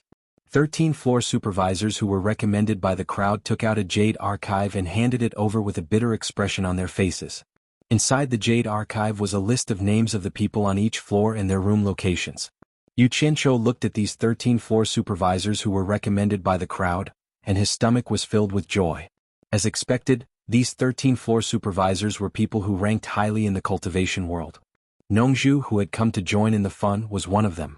She threw the jade archive at Yu Qianqiu with a displeased expression, which provoked Wei Chuanqiu, who was sitting beside Yu Qianqiu. Wei Chuanqiu stood up and was about to hit Nongzhu, scaring her out of her wits. "It's just a small matter, hee. Don't worry. Bat King Wei, don't be angry." Yu Qianqiu quickly stopped Wei Chuanqiu. Wei Chuanqiu glared at Nongzhu and snorted, "If there's a next time, I'll cut your head off." Nongzhu nodded with a gloomy expression, and followed the floor supervisors back to their seats. Yu Qianqiu swept his gaze across the crowd and said, "I'll cut to the chase. I've gathered everyone here today to inform everyone that the World Chamber of Commerce will officially open for business in half a month's time. During this time, we need everyone to make preparations." Sikongju. Present. Sikongju, who was sitting cross-legged in the crowd below, stood up. Yu Qianqiu chuckled and said, I heard that you're quite knowledgeable about doing business. Come find me later and we'll discuss the preparations. He then waved his hand indicating for Sikongju to sit down and called out, Mr. Nongju. Present. Nongju stood up helplessly, regretting coming here. She had to listen to this brat's orders, but she had no choice but to listen. There was still Bat King Wei eyeing her like a tiger watching its prey, and she had no friendship with him at all. If he made a move, he wouldn't show any mercy. Yu Qianqiu smiled and instructed, during this time, we need to build momentum for the World Chamber of Commerce's opening. From tomorrow onwards, pick 10 people to distribute flyers at the Central Plaza every day for 10 days. Come find me later with Sikongju and we'll discuss it properly. Yes. Nongju sat down with a head full of fog. She kept muttering in her stomach. What did he mean by distributing flyers? Not only her but everyone else was also confused. Yu Qianqiu called out again, Hu Changshou. Present. Hu Changshou quickly stood up to receive the order. The smile on Yu Qianqiu's face disappeared and he said solemnly, from today onwards, you'll be in charge of the entire World Chamber of Commerce's defense. Every day, assign a certain number of people to be on duty at various key locations to guard the entire building and prevent thieves from sneaking in and causing damage. When you discover any abnormalities, the first thing you need to do is to send out an alarm signal. I've already discussed it with Bat King Wei. Once he receives the alarm signal, Bat King Wei will come out to deal with it. After the meeting, come and find me. We'll discuss and make arrangements for this matter. He stood up again as he spoke and swept his cold gaze over everyone. Everyone must listen to Hu Changshou's defense arrangements. You're not allowed to defy him. If you're discovered, you'll have to bear the consequences. Hearing this, everyone was a little surprised. Everyone knew that Hu Changshou had a grudge with Yu Qianqiu. They didn't expect that Yu Qianqiu would actually hand over such an important responsibility to Hu Changshou. This was truly beyond everyone's expectations. Hu Changshou himself was also greatly surprised. He cupped his fists and said somewhat excitedly, Yes, sir. He had commanded many people, but this was the first time he had commanded so many soul formation experts. In fact, appointing Hu Changshou wasn't a means for Yu Qianqiu to win people's hearts, but Hu Changshou was indeed suitable. Back then, among the top 10 experts in the cultivation world, among those who could band together and contend against each other, Hu Changshou was the only one who was still alive. He was definitely a guy who had experienced all kinds of trials, and his ability to deal with all kinds of emergencies was unquestionable. Although when Lan Feng, Li Duxing and Nongju were all at the late soul formation stage, they were absolutely no match for Hu Changshou in terms of troop deployment experience. This was the reason why Yu Qianqiu put Hu Changshou in such an important position. This meeting didn't last long. Yu Qianqiu mainly wanted everyone to get used to this mode, and secondly he wanted everyone to be prepared to accept all kinds of deployments.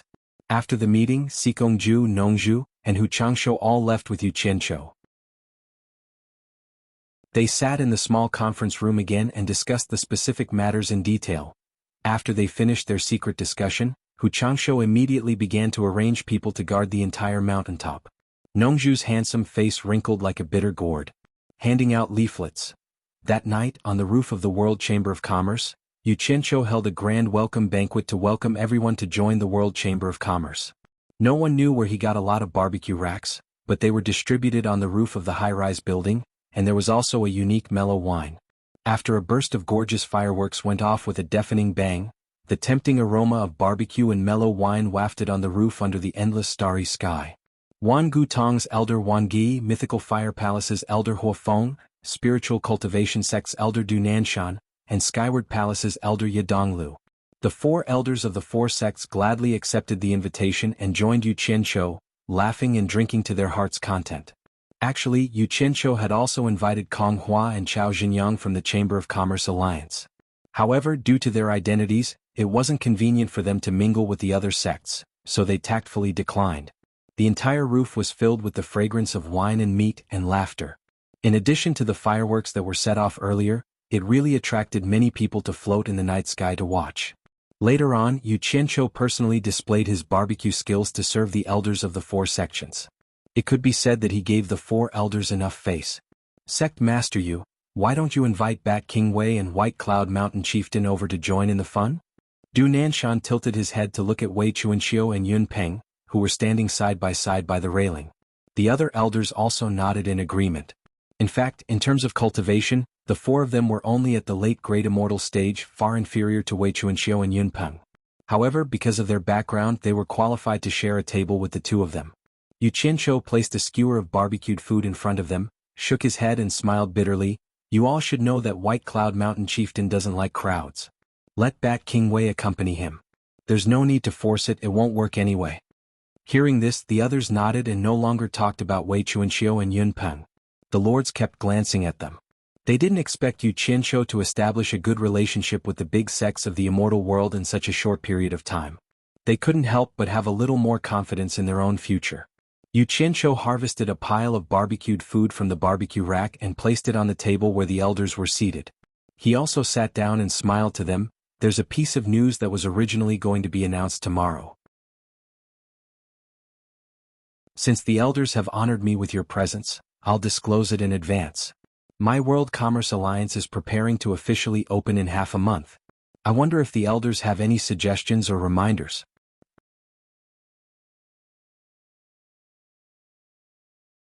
Chapter 869. The few of them were startled. After looking at each other, they cupped their hands together and said some words of congratulations or auspicious opening. After the pleasantries, Wang Yi asked tentatively, "May I know what kind of business the world commerce will be relying on the opening day?" The other three also looked like they were all ears. Yu Qianqiu knew about this old tradition of the world commerce. Normally, on the opening day of a world commerce, they would bring out a business that could stabilize the scene as their main focus. They would also trade at a price slightly lower than the market price, in order to make business flourish and people flourish. For example, if Skyward Palace opened, it would definitely use immortal pills as its main focus, while Mythical Fire Palace would use refined immortal weapons as its main focus. In short, they had to come up with a business that could withstand the test and not cause panic buying due to the low price, causing them to run out of stock on the opening day. In the immortal realm, this was a very important matter for a world commerce that did business. It had almost become an old rule. If they could withstand the test, it meant that the world commerce's strength and confidence were extraordinary.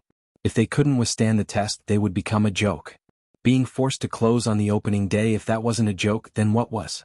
This kind of thing often happened when some newly established world commerce opened. Because all kinds of businesses in the immortal realm had already been opened, the latecomers would be suspected of stealing business. Often, the large sects that did business with them would deliberately embarrass the small world commerce on the opening day and make a large purchase, forcing them to close on the opening day. Yu Qianqiu calmly opened his mouth and bit off a mouthful of meat from the iron skewer. He drank a mouthful of wine and swallowed it, then smiled faintly and said, "Elders, what do you think of my world commerce using immortal herbs as the main focus?" Immortal herbs? The few of them were all stunned. In the immortal realm, there were no world commerce or sects that specialized in immortal herbs. These things could only be sold if they were picked. In addition, there was a limit to their growth cycle. Other than a few sects that were proficient in alchemy for generations, they would spend a lot of time growing them. Generally, other than the period after the Divine Ruin Realm closed, there were very few situations where they were sold on a large scale. Huafeng laughed heartily and said, "Sect Master you really knows how to pick a time." He actually chose to open the shop with immortal herbs right after the Divine Ruin Realm closes. This is indeed a good idea. It can greatly reduce the risk of panic buying. You can't say that. Yadonglu shook his head slowly. Although the immortal world doesn't have any merchant associations or sects that only deal in immortal herbs, and it's unlikely that a sect will try to take you down a notch on that day, Sect Master you, I'm afraid you still have to stock up a little more. It's better to be safe than sorry. What if someone deliberately comes to cause trouble? Huafeng looked at Yadonglu and chuckled. Opening with an immortal herb as the main item, if someone wants to buy it wantonly, I think it's most likely your Skyward Palace. Think about it, what your Skyward Palace needs the most are immortal herbs. In addition, on the opening day of the World Chamber of Commerce, they will sell them cheaply. If you don't buy them in bulk now, when will you? The other two also laughed and Yadonglu said with a bitter smile, "I really can't guarantee this because it's quite possible. If the sect really wants to order a large purchase, I can't stop it. I'm just afraid that I'll feel embarrassed when I meet Sect Master you in the future."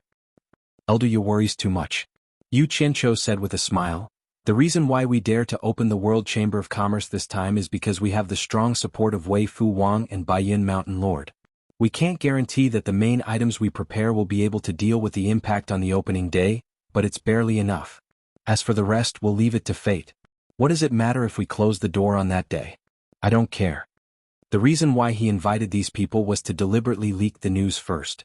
He wanted everyone to know that the immortal herbs in his hands mainly came from Yun Peng and Wei Chuanxiu, so that there wouldn't be too many people thinking about him. Everyone laughed it off and consciously stopped dwelling on this topic. In fact, everyone knew that the opening of the World Chamber of Commerce this time wouldn't be so smooth.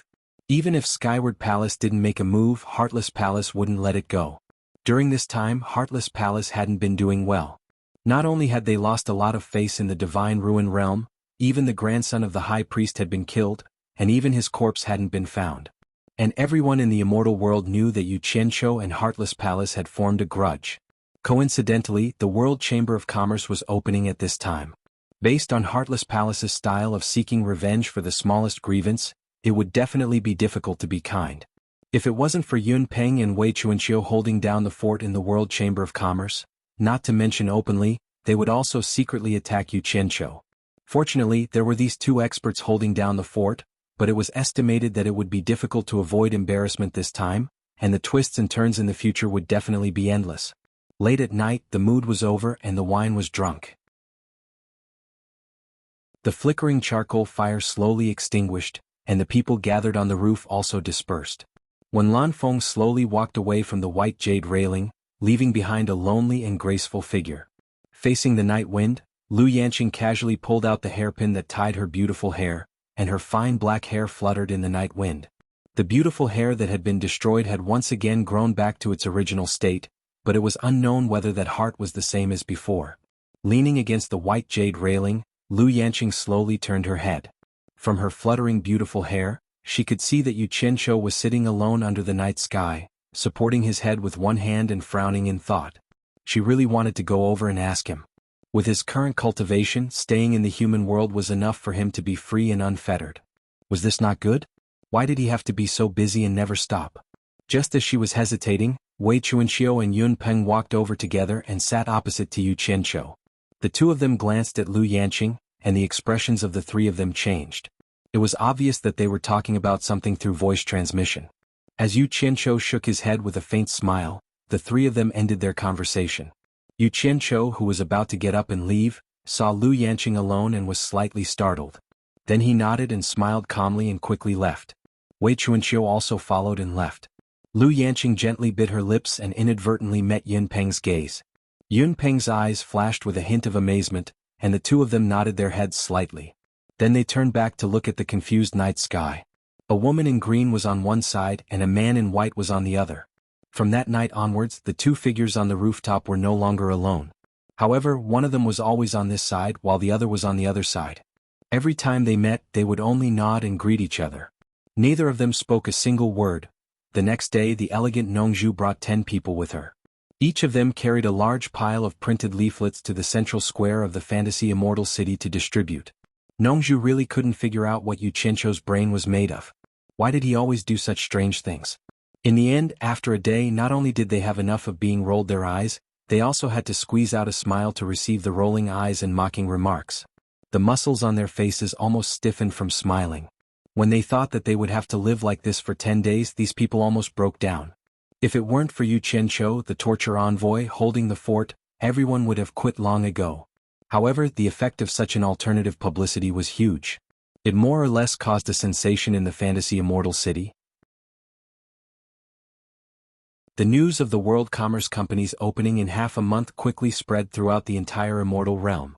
If this happened in the past, everyone would definitely be dismissive. Who would know who the World Commerce Company was?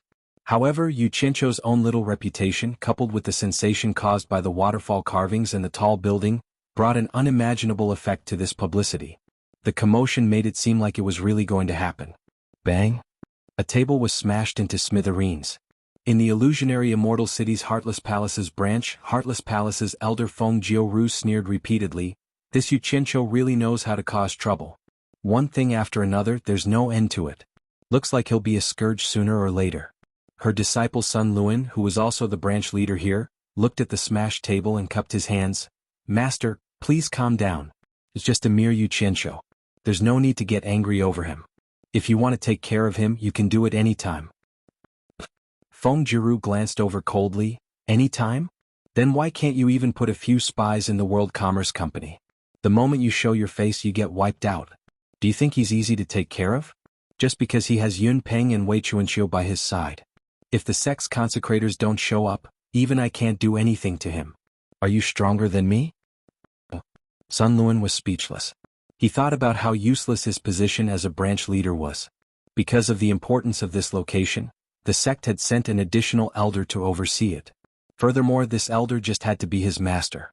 His days were completely different from the other branch leaders who lived comfortable lives in charge of an area. Sun Luan paused and squeezed out a smile. Master, isn't the World Commerce Company going to open for business? Why don't we buy it wantonly and force them to close on the same day? That way Wei Chuanqiu and Yun Peng will lose face. Anyway, they won't dare to do anything to us. This is the good idea you came up with? Feng Jiru snorted and then added heavily, stupid. Our immortal world's #1 sect is playing with a small sect. It's like slapping our own face and adding glory to the other party. If you want to play, you should play with something worthy. Master is right. Please enlighten me, Master. Sun Luan smiled apologetically, but he was cursing in his heart. No matter what you say, you're right. I won't say it, all right? Feng Jiru paced with her hands behind her back and sneered, what an ingenious idea. He actually left words on the waterfall and even made an eye-catching skyscraper. If a sect leader took a fancy to the World Commerce's mountain and wanted to exchange territory with them, so they issued a challenge, what do you think the outcome would be? Sun Luan's eyes immediately lit up. He clapped his hands and said, Master is wise. It would be even better if we challenge him on the day he opens his shop. With his deity transformation cultivation he will definitely lose. But then he frowned and said hesitantly, Master, I'm afraid ordinary sects won't dare to do this because Yu Qianqiu has Wei Chuanqiu and Yun Peng by his side. If they really did that, it would be the same as slapping their faces. These two experts definitely won't do anything on the spot, but the people who challenge him will definitely be afraid of revenge from these two. I'm afraid no one will dare to do this.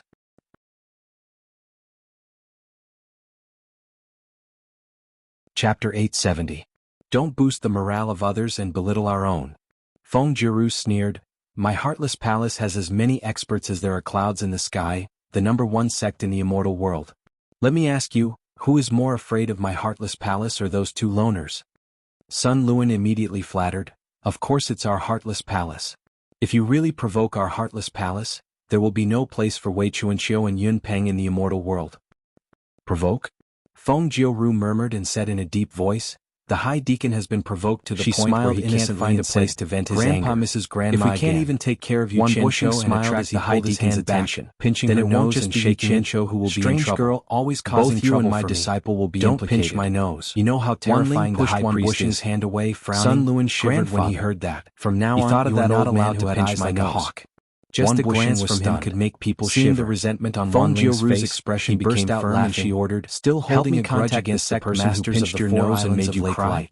Tell them to come see me as soon as possible. How did you implicate Grandpa? Tell them that I have a gift for them. Was taken Don't tell them what it is for now. How can you laugh as a grandfather? Said with a smile. These four poor sects don't have the money to establish a foothold in the illusionary immortal city. Grandfather, with the support of our think of a way to get rid of that Yu Qianqiu, they will be very willing to take over the territory of the World Commerce Association. Shook his head. Let's see who has the ability to snatch it. Is easy. Disciple will go contact them now. Behind him the majestic myriad sank mountain towered into the sky. Grandfather is not his opponent.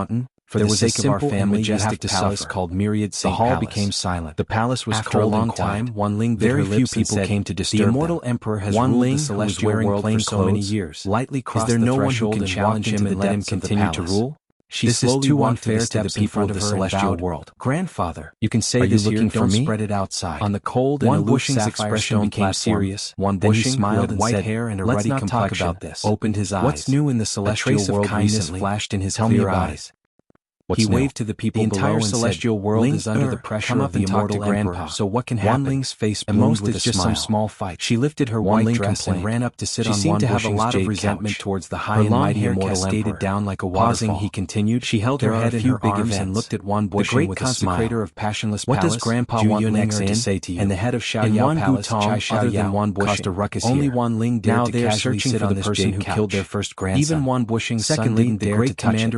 It was clear how much immortal palace, doted on Wan has Bushing taken a raised his fancy hand to to the touch daughter Wan of a Ling's small face and merchant. said with a doting They have already expression, set the wedding date. Ling, you really Finally, look like your grandmother. that guy's World Even Merchant your temper and Association is character are about so to open. similar.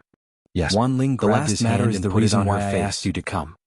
Wan Bushing frowned and said, on the day of the World Merchant Association's opening, you should personally send a congratulatory gift. Wan Ling was startled. She immediately jumped off the jade couch and lost her temper. I'm not going. I hate seeing that person. Grandfather. If you force me to go, don't blame me if I can't control myself and cause trouble on the day of the World Merchant Association's opening. Ling, stop messing around. Wan Bushing floated down from the jade couch. He landed on the ground and stared at the surging sea of clouds outside the door. He slowly said, don't think that our Wan Gutong is famous in the celestial world for a while. In reality, it's lonely at the top. The bigger a sect is, the easier it is for us to attract the attention of the immortal palace. This is also why the sect masters of large sects like us don't easily come out. Since we already know that Yu Qianqiu is a secret agent sent by old Master Jin, we should build a good relationship with him. As the saying goes, it's better to squash enmity than keep it alive. Who knows, maybe one day our Wan Gutong will run into some trouble and need his help. This Yu Qianqiu is so useful, why don't we make use of him? Ling, do you understand grandfather's meaning? Wan Ling pouted unhappily, I'll listen to you. Seeing that she didn't agree readily, Wan Bushing smiled and said, Ling, is Grandpa Xian annoyed? If Grandpa Xian is really annoyed, then hurry up and find someone you like to marry. As long as you like him, Grandpa doesn't care about the other party's background. I will support you fully. Otherwise, it's not good for an old lady to stay by Grandpa's side all the time. Wan Ling's face immediately turned red, and a flurry of punches landed on Wan Bushing's body, complaining, Grandpa hates me and wants to chase me away. Wan Bushing laughed heartily, and with a wave of his hand, a ray of light shot out from his fingers, directly binding Wan Ling's wrists together. No matter how hard Wan Ling struggled, she couldn't break free. Wan Bushing clasped his hands behind his back, and with a solemn expression he said, Grandpa isn't joking. I'm asking you now, do you have a man you like? Don't tell Grandpa that you've never liked any man, Grandpa won't believe you. After all, you're a normal woman. The moment these words came out, Wan Ling immediately stopped struggling. Instead, she became a little bashful. Wan Bushing's eyes lit up and he pretended to be angry. If you don't say it, then Grandpa will decide for you. At that time, don't blame Grandpa for randomly choosing someone to marry. No. Wan Ling hurriedly stopped him. She knew that her grandfather was also a decisive person. Otherwise, he wouldn't have established such a big family business, and it was very likely that he would do as he said. Wan Bushing snorted coldly, then tell me honestly, do you have a man you like? Otherwise, you know Grandpa's temper. Wan Ling was bashful for a long time and finally lowered her head and whispered, yes. Wan Bushing's eyes lit up and he said strangely, what kind of talent can make my Linger wait for so many years? Tell Grandpa. As long as my Linger likes someone, Grandpa will help you catch that man even if it's an old man. Don't worry, Grandpa is not pedantic. Even if it's a married man, as long as you like him, Grandpa promises to snatch him for you. There must be a way to make him your man honestly. Tell me, who is it? Who wants to snatch someone's married man? Wan Ling stamped her foot. The redness on her face had already spread to her neck. She buried her head and muttered, actually, I've only seen him once and I don't even know where he's from or what his name is. How do you expect me to tell you who he is? Wan Bushing let out a long "oh," and then said strangely, then it's love at first sight, heavens. To be able to make my family's eccentric Ling fall in love at first sight, how outstanding must that person be? Don't worry, at most, Grandpa will personally make a move. I'll definitely help you get that man you like. Grandpa. Wan Ling stamped her foot again, the shyness on her face seeped into her bones. Wow. As long as you have someone you like, it'll be easy. As long as you have someone you like, then I can rest easy. You made me think that there was something wrong with you. Wan Bushing heaved a long sigh of relief, patting his chest. Tell Grandpa, when and where did you meet him and what does he look like? As long as we have these few clues with our Wan Gutong's influence, finding that person won't be a problem. Don't worry, Grandpa won't hesitate to use all of Wan Gutong's power to help you get him. Wan Ling's body trembled, biting her lip as she looked at Wan Bushing. She knew that if Wan Bushing really gave the order, they would really be able to find that person. Her heart was beating fast as she said in a low voice, that was 1,806 years ago. At that time Speaking to this point, she bit her tongue and stopped. Her expression became somewhat perplexed, as if everything that happened at that time had happened just yesterday. It was in a remote valley deep in the mountains. Wan Ling was passing by this place when she accidentally discovered a pond with rippling waves. Attracted by the clear water, seeing that there was no one around, she couldn't resist taking off all her clothes and jumping into the pond to play.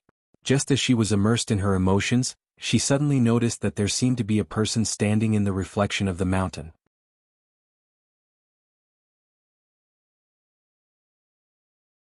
Chapter 871. This discovery scared Wan Ling so much that she stood in the pool, not daring to move. She didn't even dare to raise her head to look. She hugged her chest and kept telling herself that this must be an illusion. When the rippling pool water finally calmed down like a mirror, she could clearly see that on the mountain peak reflected in the water, a man in white was standing elegantly on a tree. He seemed to be staring at her naked body in the pool water. Wan Ling was scared out of her wits and let out a shrill scream, scaring the birds in the mountain to fly away. After realizing that she was still naked under someone else's eyes, Wan Ling raised her hand and summoned the clothes on the shore to wrap herself up. She hid in the water and didn't dare to come out. She looked at the white-clothed man standing on the treetop with fear and trepidation. It was a man full of scholarly aura. His face was extraordinarily handsome and his body was slender. In addition to the white robe, he completely looked like a scholar. Wan Ling had never been so naked in front of any man before. At this moment she was extremely shy and scared. However, what was annoying was that although the man looked gentle, his skin was not ordinary thick. He stood on the treetop without moving and looked at her with a slight smile on his face.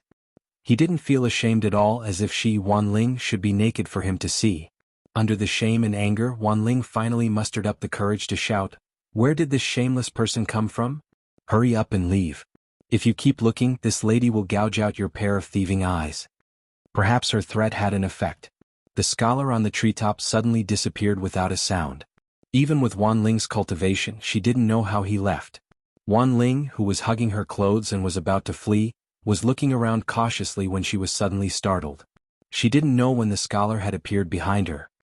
He was quietly stepping on the surface of the water and looking at her with a smile. "Ah!"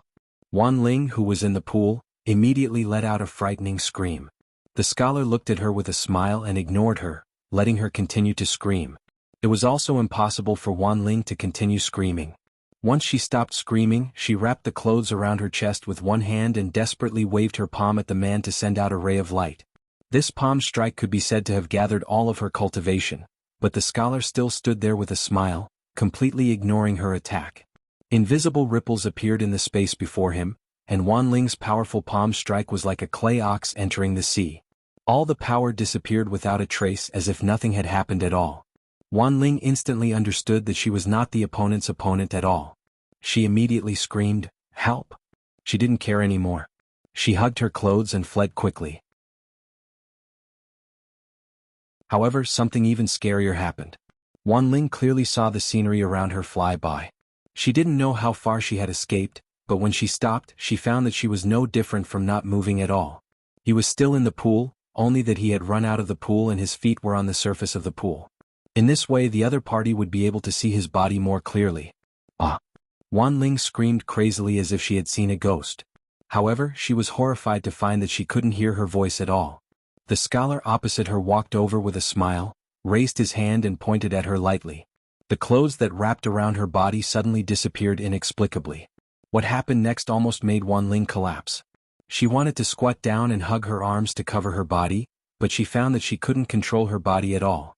Her thoughts were very clear, and she didn't realize that her body was being held hostage by an external force. However, she shamelessly stretched out her arms, exposing her chest to the other party. Wan Ling watched as the other party's slender fingers touched her body. She couldn't close her eyes even if she wanted to. She could feel the other party's cold hands moving around her body, touching her full breasts and perky buttocks one by one. Wan Ling immediately burst into tears and choked, "Stop! Why are you crying?" The scholar appeared in front of her and gently hooked her chin with his finger. He smiled faintly and said, "There are so many women who want to strip for me, but I don't care about them. You should feel lucky that it's a coincidence today." His voice was very pleasant to the ears, and his faint tone was filled with unquestionable confidence. It was as if everyone should bow down to him. As he spoke, Wan Ling's heart stirred. Her breathing quickened and her heart thumped non-stop. The other party's deep and wise gaze was pressing in. Her chin was hooked up and their lips were pressed together. The scent that belonged to a man made Wan Ling a little confused. The other party's lips were a little cold. Unknowingly, Wan Ling found that she had opened her lips, and their tongues were mixed together. She was actually a little infatuated with his nimble tongue. It was also at this moment that Wan Ling found that her body had regained its freedom and she could move. She could have pushed him away, but she impulsively made a bold decision. She took the initiative to hug the other party, and kissed him passionately, hoping that the other party would take the next step. However, the other party seemed to be a little too rational. In this moment of passion, he actually slowly pushed her away and told her with a smile, "We've only met by chance, so we should stop. It's enough that we've tasted it. The women I've kissed can hate me, but they can't be sad because of me. If we continue, I'm afraid you'll be sad." Wan Ling was also a woman who was used to seeing the world. She was just panicking before, but now that she had calmed down, she more or less realized that the other party didn't have any evil intentions towards her, so she boldly said, "In the immortal world, there aren't many people who dare to treat me like this. You've already treated me like this, so you have to be responsible for me." "Be responsible for you?" The scholar shook his head and chuckled. He looked at her luxuriant lower body and teased, "I don't think I've done anything excessive to you. It's just a hug and a kiss, and you actually want me to be responsible for you? You're making things difficult for me." Wan Ling bit her lips and said, "I don't care. I've never let other men see my body. You've seen it and you've touched it, so you have to be responsible for me. Otherwise, I won't let you go." What a big tone. "You're actually threatening me?" The scholar shook his head and chuckled. He turned around and said, "If you have the chance to know who I am, you'll naturally know that your request is too excessive. Stop." Wan Ling hugged her chest and shouted, "A big man dares to take responsibility for his actions. If you have the ability, then tell me your name." The scholar turned around and smiled, "If I tell you my name, I'm afraid you won't be able to bear it. It's better if you don't know." At this moment, a golden light suddenly flashed in the sky. The scholar raised his head and looked. Then, without saying anything, he disappeared in front of Wan Ling. "Stop. Come back here. You haven't told me your name. Shameless." Wan Ling anxiously shouted, but no one paid attention to her. She quickly took out a set of clothes from her storage bracelet and put them on. Then she searched everywhere within a radius of a few hundred miles. However, from that day onwards, after 1,000 years, Wan Ling almost searched the entire immortal world, but she never saw the shadow of that scholar again. That scholar was like a mystery. It was as if what happened that day was like a dream. There was no trace of it. Only the cold touch of his lips was still fresh in her memory. It was also from that day onwards, that scholar's shadow became the thing that haunted her. In many dreams she saw his appearance and woke up with joy. After waking up, there was only emptiness and disappointment. Wan Ling didn't know what was wrong with her. From then on she didn't like other men. No matter how outstanding the men she met were, she couldn't help but compare them with that scholar. In the end she found that there was no comparison at all. That scholar gave off a sense of transcendence that those vulgar men couldn't compare with. The difference was too great. In the end, Wan Ling sadly found that other than that scholar, she didn't like any other man. If she hadn't come into contact with such a man, then it would have been fine. However, she just had to meet him. Thus, a standard was set in her heart and she always used it to measure other men. If she wasn't Wan Bushing's granddaughter and was just the daughter of an ordinary family, she would have given up. However, she was Wan Bushing's granddaughter. She had enough bargaining chips. From then on, as time went by, Wan Ling gradually had a strange habit. She couldn't bear to see other men and women in love. If the love of the other party stimulated her too much, she would do something like snatching the love away. She had seduced other men more than once. After the other party broke up, she would kick the man she seduced, creating a lot of tragedies for others. This was why Wan Bushing said that he was worried that she had a problem. Just think, how could a normal woman always do this kind of thing? Wan Ling had been playing other men in the palm of her hand all these years. In addition, with Wan Bushing's support, it could be said that she had never suffered losses from other men. But unfortunately, she met Yu Qianqiu. This guy was not easy to deal with. He was originally a rogue and there was nothing he didn't dare to do. He never acted according to common sense, and he always used unscrupulous means to achieve his goals.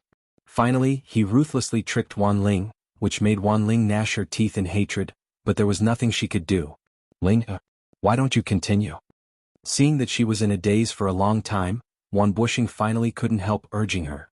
If he didn't solve the problem of his precious granddaughter's marriage, it would really make him anxious. Because some old guys had already asked him if his granddaughter had a problem. He almost couldn't get out of the situation several times. I don't believe that he will never appear. Wan Ling bit her lip and woke up from her daze. After thinking about it, she still didn't want to tell the embarrassing story of her meeting with the scholar. She looked at Wan Bushing and said, "Grandpa, let me find him myself. I believe that I will find him. If I find him, Grandpa, please help me." As she said that, she raised her wrists that were bound by the black light, showing a delicate and pitiful look.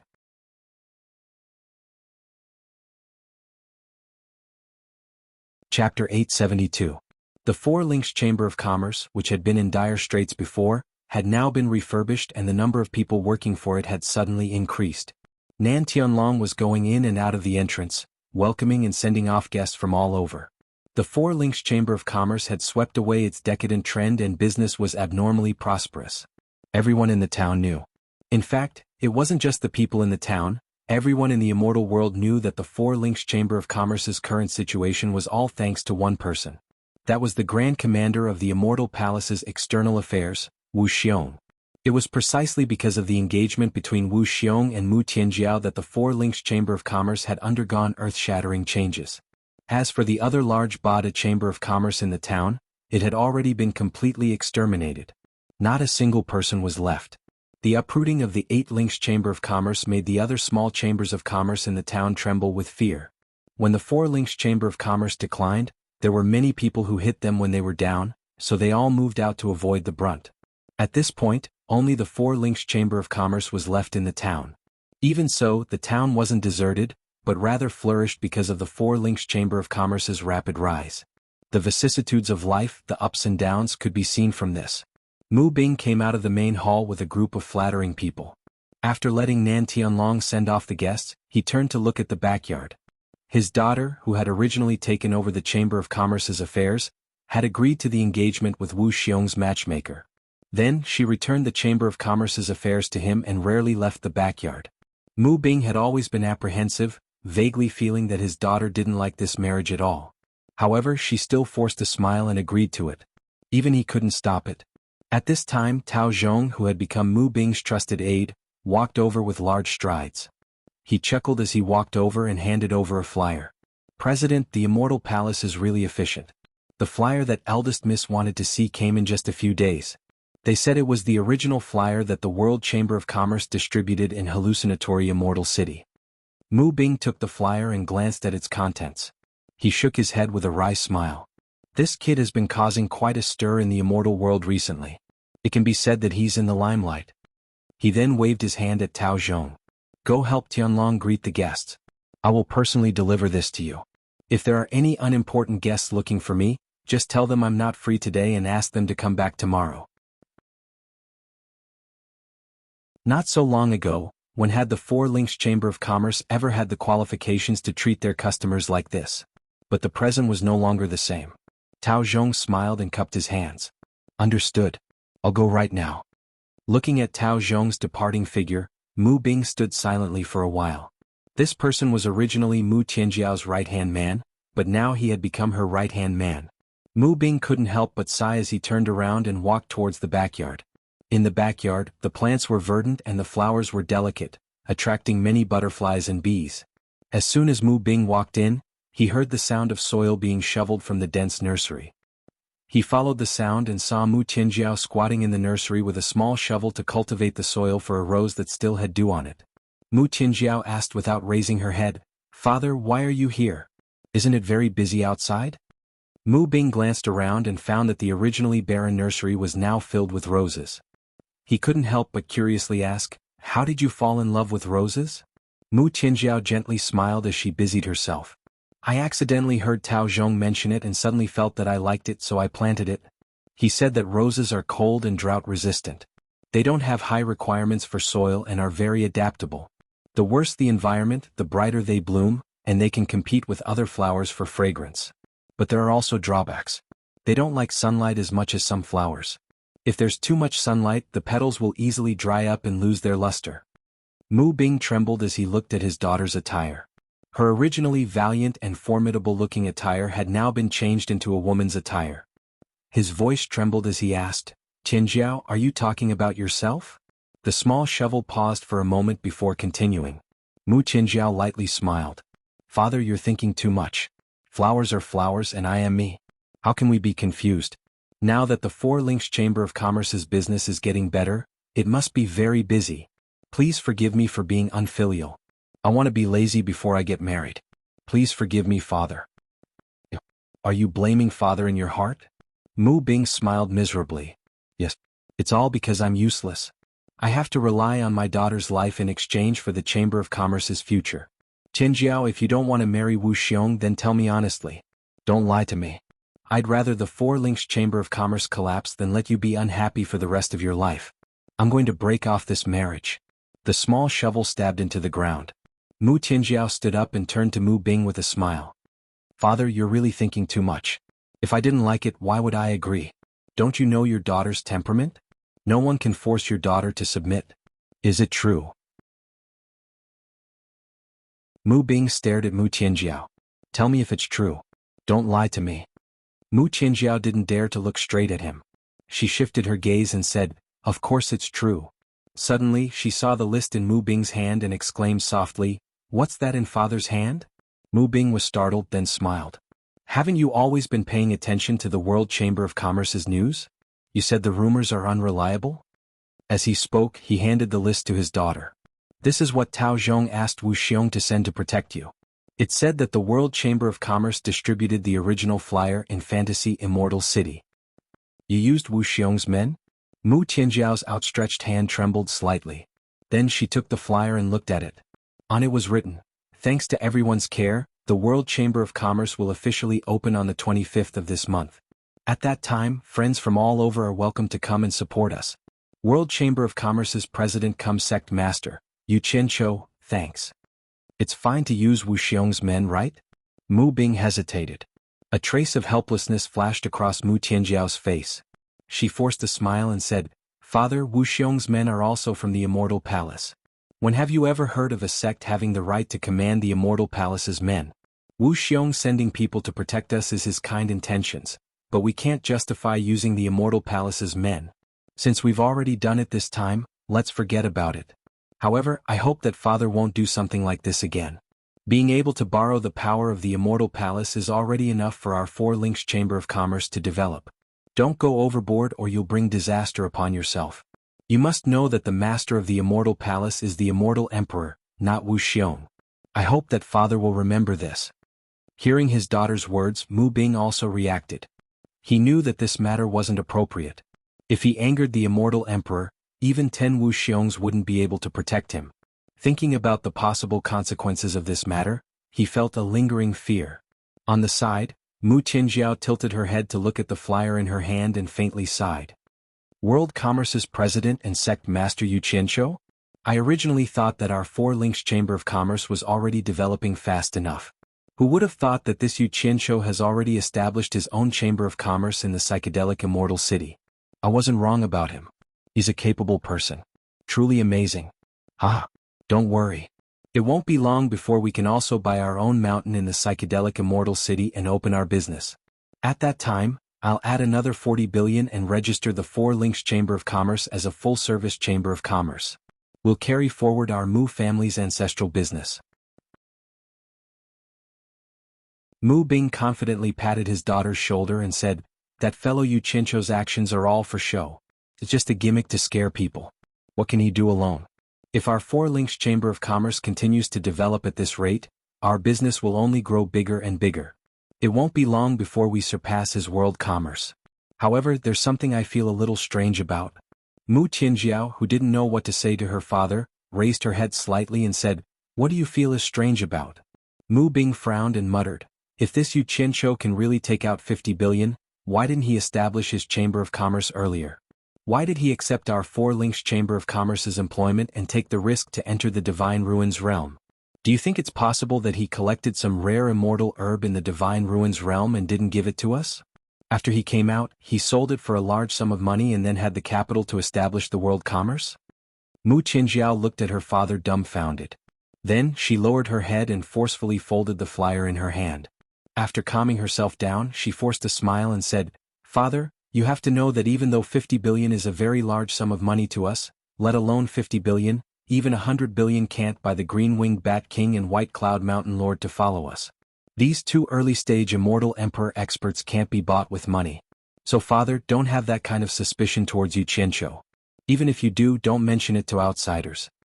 Hearing this, Mu Bing smiled awkwardly. "Hearing you say this, it seems that I've gauged the heart of a gentleman with my own mean measure. It's indeed not very likely."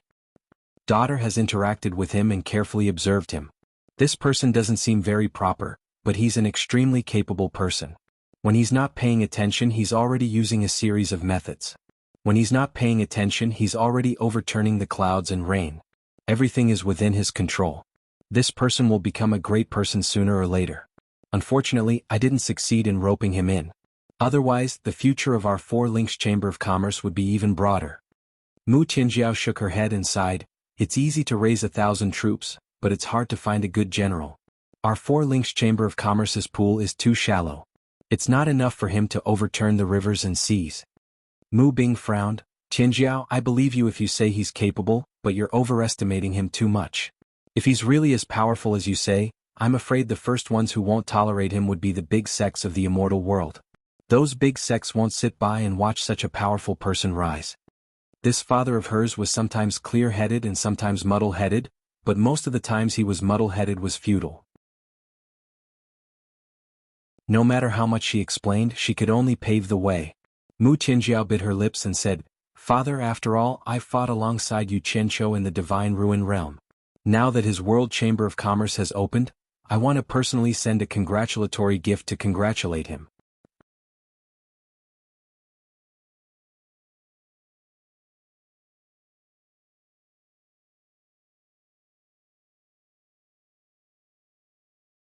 A domineering aura that shook the hearts of the people was vast and mighty.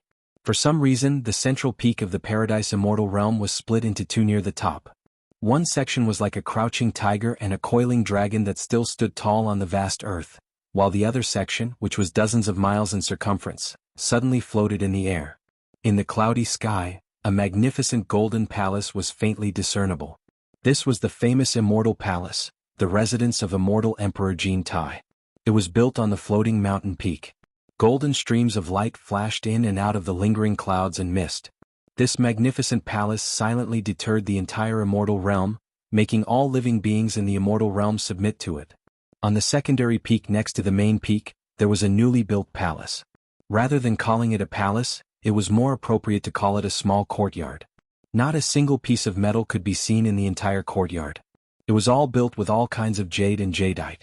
It was as translucent as an exquisite palace or a crystal palace, extremely beautiful and enchanting. This palace was built under the order of immortal Emperor Jin Tai in one day. If it weren't for the repeated refusal of the owner of this place, this crystal palace would be even more magnificent and enchanting, and wouldn't look like a small courtyard. The owner of this palace. Perhaps it was more appropriate to describe him as a guest, because the owner of this place did not regard himself as the owner of this place. He only regarded himself as a temporary guest. However, what was surprising was that within the walls of such a luxurious crystal palace, there was actually a simple thatched hut. There was intermittent music coming from the thatched hut, and there was a man singing a scary song with a duck-like voice. It was not an ordinary kind of unpleasant song. On the jade steps of the palace gate not far from the thatched hut, stood a dazzling beauty. She was dressed in a snow-white palace dress that wrapped around her graceful figure. Her beauty could topple a city. Her skin was as smooth as cream, her eyes were bright, and her teeth were white. She was dignified and charming, and her temperament was noble and compelling. Her hair was tied up in a bun, and her eyebrows were slightly wrinkled. The beauty in the palace dress slowly walked into the jade pavilion next to the thatched hut. She shouted into the thatched hut, "Brother Crocodile." The music that sounded like an old ox pulling a broken cart stopped. A tall figure in a silver robe with silver hair down to his shoulders walked out of the thatched hut with a guqin in his arms. He walked happily to the pavilion and sat down, then placed the guqin on the jade table. The former immortal crocodile, now Ishuejuan, smiled and said, "Sister Ji Wu, how was my guqin playing? How was my singing?"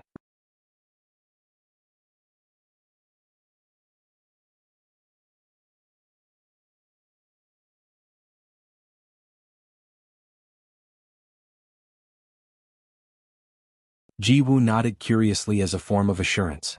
Shuejuan knew that she was a person of her word. Without hesitation he said slowly, "In fact, you have met his master and fought with him. His master is the one who seriously injured you in the Heaven and Earth universe formation." Bai Changchun. Ji Wu exclaimed in shock. His master is the Bai Changchun who challenged the Emperor of the Underworld in the Underworld world. Thinking of the green-robed elder, she still had lingering fear. The majestic fighting spirit contained in that thin figure made people respect and fear him. He was really a character. In the Heaven and Earth universe formation, the scene of 4 middle-stage immortal emperor experts fighting him together was still vivid in Ji Wu's mind. Yes, he is Yu Qianqiu's master. Shuejuan sighed with a complicated expression. From the first time I saw him, I knew he was a belligerent, but he did have some extraordinary abilities. I didn't expect him to be so crazy that he had the courage to challenge a terrifying character like the Emperor of the Underworld. He was seriously injured by the Emperor of the Underworld, but he still managed to escape. The Emperor of the Underworld has lost face this time. This Bai Changchun has undoubtedly shaken the authority of the Emperor of the Underworld, letting the people in the Underworld know that the Emperor of the Underworld is not invincible. I'm afraid the old monsters in the Underworld will be restless. The Underworld will be in chaos. Ji Wu was speechless. She really didn't expect that the master of the guy she didn't even want to look at was actually Bai Changchun. Her master had seriously injured her, and his disciple had saved her life at a critical moment. What was this? But now she believed Shuejuan's words. That Yu Qianqiu might really be the current Yu Qianqiu in the immortal world. "Brother you don't have to look at me like that." Ji Wu shook her head and smiled bitterly. "Come to think of it, that guy also saved my life. His master is his master and he is him. I'm not so narrow-minded as to blame his master's wrongs on him. Since he came to the immortal world and saved our lives, shouldn't we send a congratulatory gift to him now that his World Chamber of Commerce is about to open? You want to send him a congratulatory gift?" Shuejuan was a little speechless. He remembered that Yu Qianqiu touched Ji Wu's buttocks when she was unconscious. If Ji Wu knew about it, she would rather let Luo Sha and the others go than let Yu Qianqiu go. Ahem. Don't send a congratulatory gift. If the two of us send a congratulatory gift, I'm afraid it will immediately attract Jin Tai's attention. That will hurt him. Shuejuan quickly stopped them. Ji Wu was molested in front of him and he felt bad. If Ji Wu gave a gift to the person who molested her, Shuejuan would not be able to bear it. So, he quickly found a reasonable reason to stop them. As for the matter of Ji Wu being touched by Yu Qianqiu, Shuejuan decided to keep it to himself. He must not tell anyone. Otherwise Ji Wu would fall out with him. Every time he thought of this, Shuejuan gritted his teeth. That kid did something shameful, and I have to take the initiative to cover it up for him. Ji Wu nodded slowly when she heard the words. Brother is thoughtful. That will indeed hurt him. Shuejuan was speechless. He picked up the guqin on the table, and his radish-like fingers plucked the strings, making a sound like an old cow pulling a broken cart. He wailed like a ghost and howled like a wolf to cover up his inner embarrassment.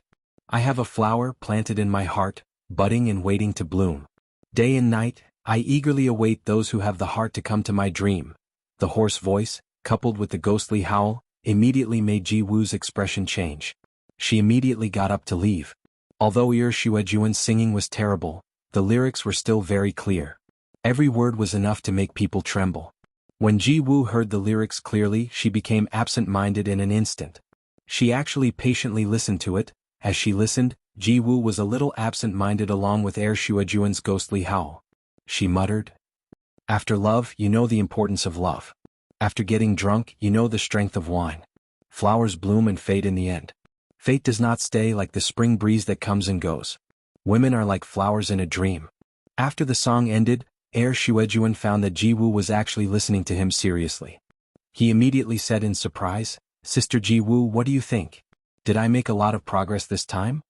Ji Wu came back to her senses when she heard the words. Her jade-like hand touched her forehead and she said weakly, "It's very unpleasant to listen to, but..." Hearing the first 2 sentences, Shuejuan suddenly became depressed. However, when he heard the word, "but," he suddenly became energetic again. His eyes lit up and he asked, "But what?" "I'm listening and I'm willing to listen to your advice." Ji Wu smiled faintly, looking at him up and down with some admiration. She showed an incredulous expression and said, "Although the song is unpleasant, I really can't see it. I didn't expect Brother Air to be a person who is rough but delicate. You can actually write such beautiful lyrics. It's really profound. Those who don't understand the heart of women can't write it. I was deeply immersed in it just now. I really like it. I'm ashamed to say that I have underestimated Brother Air. Then you think too highly of me now. Air Shuejuan was dumbfounded on the spot. His mouth twitched 3 times and he asked dryly, "Is there nothing good about the song I sang except the lyrics?" This? Ji Woo looked at him and she couldn't bear to say too much to provoke him, so she euphemistically said, "Everyone's appreciation ability is different, and my appreciation ability is indeed limited. Maybe many people will like Brother Crocodile's rough and forthright singing, but there is no doubt that I really like the lyrics written by Brother Crocodile." Hearing this evaluation, Air Shuejuan almost burst into tears. These words were too embarrassing. He thought he was right. His lips trembled and he said, I wrote the lyrics. I didn't write the lyrics at all. It was Yu Qianqiu, that bastard who had nothing better to do. I just borrowed it." As he said that, he raised his arms and shouted, "Oh my God! I have no face to see anyone. I'm ashamed. I won't do such a shameful thing anymore." Then, with a slap, the strings of the zither broke and the zither was completely destroyed. Although Immortal Crocodile had always treated Ji Woo as a younger sister, she was still a beautiful woman. It was really shameful to be so shamelessly embarrassed in front of a beautiful woman. After smashing the zither, he covered his face with both hands and scolded himself. Ji Woo bent down to pick up a string, straightened it in her hand and murmured, "I have a flower, the fragrance of the flowers fills the branches, who will sincerely seek its traces." Immortal Crocodile put down his hands and said in surprise, "What did you say?" Ji Woo was startled and then said with a smile, "I said I couldn't tell, but I didn't expect Yu Qianqiu to be such a talented guy." Sigh. Immortal Crocodile used both hands to push his messy silver hair to the back of his shoulders, shook his head and smiled bitterly. "Not just you, I have been with him for so long and I can't tell. That time, after he was forced to show a little of his skills, I realized that this guy actually knows how to play with the instruments that women play with. But you don't say, even I, who don't understand music, think that the kid is really good at playing and singing. It's like the sound of heaven. At that time, I heard people say that he made a few songs, and each of them is a masterpiece of the world."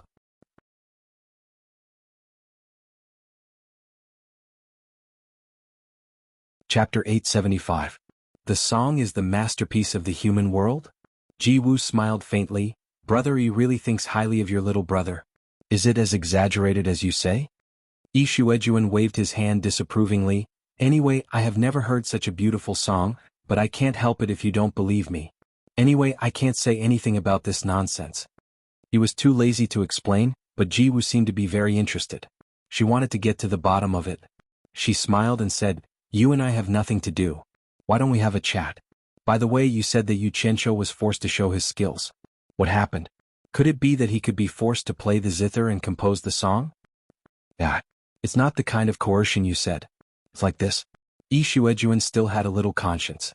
He did not expose all of Yu Qianqiu's secrets. He only told the story of the day in Lingfang Valley. A love triangle story about Yu Qianqiu, Lu Yanqing, and when Lan Feng was talked about by him in his free time. After listening to the story, Ji Woo understood the composition of the song. However, women seemed to be more interested in love stories. This was a common problem for women. She said suspiciously, "You mean that the woman named Lu Yanqing is the most beautiful woman in the world, and Lu Yanqing fell in love with Yu Qianqiu and expressed her love to him, but Yu Qianqiu politely refused?" Speaking of this, Yi Shuejuan suddenly slapped his thigh and laughed. He shook his head and said, "In fact, Lu Yanqing is really beautiful. She is not much inferior to you. In my opinion, she is just not as good as you in temperament. However, such a delicate beauty mustered up the courage to take the initiative to express her love, but she was rejected by that guy in such a straightforward way. Thinking about it, it's amazing." Ji Woo's eyes flickered and said, "Straightforward way? What way?" Yu Shuejuan smirked and said, "That kid said that I'm a rough guy, and I'm more interested in the topic of having sex with women. I don't like the topic of flirting. You should talk to someone who understands." That brat patted his buttocks and left after he finished speaking. He really made us men proud, ha. He's more interested in the topic of going to bed with a woman. This brat is really a man among men, ah. Halfway through his laughter, he suddenly couldn't laugh anymore. Only then did he realize that the person sitting opposite him was also a woman. He quickly cupped his hands in apology and said, "Sister, please don't blame me. I'm also a boorish man. Ji Wu's face was flushed, and she looked even more beautiful. She said mercilessly, "No man is good. I thought he was talented, but he's just a scum." Yi Shuiju nodded and said, "Yes, yes, yes. How can that guy be called refined? It's best to describe him as scum. I've always disliked this guy. Scum, he's definitely scum. He's not a good person." However, even though Ji Wu scolded him, she asked, "Didn't you say that several of his songs in the human world are masterpieces? Even if you don't know how to sing them, you should remember the lyrics. Since we have nothing to do, why don't you read it to me?" "I really can't read this." Immortal Crocodile scratched his head in embarrassment and said, "I happened to be there just now. Because that kid's performance was so good, I couldn't help but remember it. The other masterpieces and so on are all from other people. I haven't heard them before, so I don't know if they're good or not." "I see." Ji Wu smiled casually, but there was a hint of disappointment in her bright eyes. Because the World Chamber of Commerce in Fantasy Immortal City was about to open, the preparation work became heavy. However, there were still some clues. Under Sikongju's suggestion, Yu Qianqiu sent Sikongju back and replaced him with his junior, Jing Yuankong. This was because when Yin Baikong was alive, Jing Yuankong was the main person in charge of the World Chamber of Commerce's business, while Sikongju was mostly in charge of external affairs. In terms of business management ability, Sikongju was indeed inferior to Jing Yuankong. After Jing Yuankong arrived, with Yu Qianqiu's full trust, he immediately adjusted the World Chamber of Commerce's operations in an orderly manner and started training the staff. As a result, the conference room on the 21st floor had a few meetings almost every day. Yu Qianqiu also learned like a good student, and the teacher was naturally Jing Yuankong.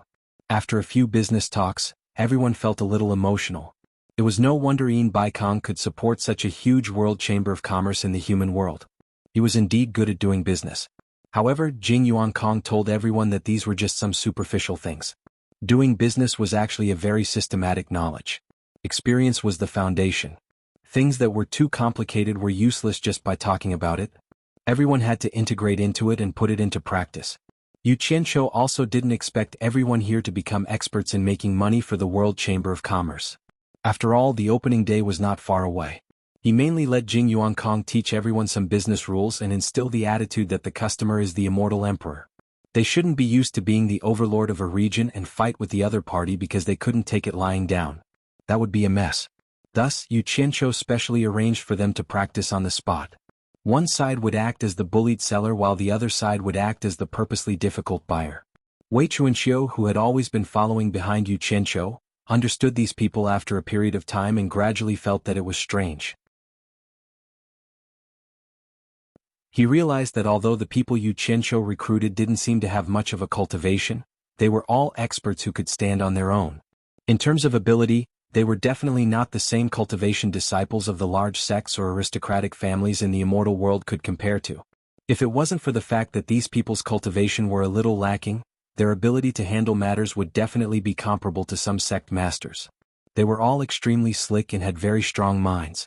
They weren't like those itinerant cultivators who lived cautiously in the immortal world.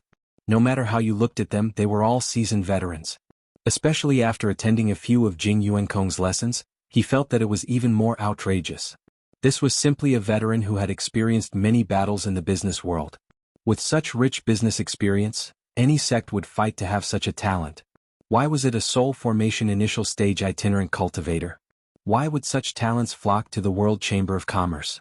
Wei Chuanxiu couldn't figure out the reason no matter how he racked his brains. He could only lament that there were indeed many outstanding people in the wilderness. No wonder the top experts in the immortal world were often itinerant cultivators and itinerant immortals. On the 25th of the month, the day that everyone anticipated the grand opening of the World Chamber of Commerce had finally arrived. The reason why everyone was looking forward to it wasn't because they wanted to show their support, but because they wanted to watch the show. Everyone seemed to have a premonition that the grand opening of the World Chamber of Commerce would definitely be a show to watch. And today's World Chamber of Commerce was indeed very lively. Because Yu Qianqiu's beliefs from his previous life were deeply ingrained, he really liked the festive feeling of a grand opening. He felt that red should be used today, a good beginning. Thus, long red banners hung down from the top of the World Chamber of Commerce's building. On the banners were some auspicious words to welcome guests from all over the world. As for sects that he was familiar with like Wangu Tong and Mythical Fire Palace, Yu Qianqiu went to visit them a day in advance. He shamelessly begged them to send a long red banner to congratulate him. Wang Yi and the others were rendered speechless by him. They had never seen such a thing before. However, they weren't forcing people to do something, so they all reluctantly sent a banner according to his request. Yu Qianqiu naturally accepted it with a chuckle. He then ordered people to hang the red banners of these large sects in the most conspicuous places of the building to show off their connections. Everyone in the World Chamber of Commerce was forced by him to wear a big red flower on their chests. He himself took the lead and put on a bright red robe. He stood at the door like a bridegroom, cupped his fists and smiled as he welcomed the guests. On the two sides of the door stood 8 people with big red flowers on their chests. They smiled awkwardly as they welcomed the guests. Even Wei Chuanqiu wasn't exempt. However, Wei Chuanqiu felt that the big red flower on his chest wasn't pleasing to the eye. He might as well put it on his back. The group of people couldn't understand. Was there any meaning in doing such a vulgar thing? Of course, there were also people who didn't wear big red flowers. They stood alone on the roof and silently watched Yun Peng below. He wasn't a member of the World Chamber of Commerce, so Yu Qianqiu couldn't force him. But then again, it did give people a very festive feeling. One look and you could tell that the World Chamber of Commerce was holding a joyous event. Not only that, the Wangu Tong sect, Fire Palace, Spirit Cultivation sect and Skyward Palace's red banners also caused the spectators to feel a sense of awe and respect. These 4 great sects were willing to hang out their banners to show their support, regardless of whether Yu Qianqiu had a deep relationship with them or not. In the eyes of the spectators, even if their relationship wasn't that deep, it didn't matter. But what most people didn't know was that these 4 banners were obtained by Yu Qianqiu shamelessly.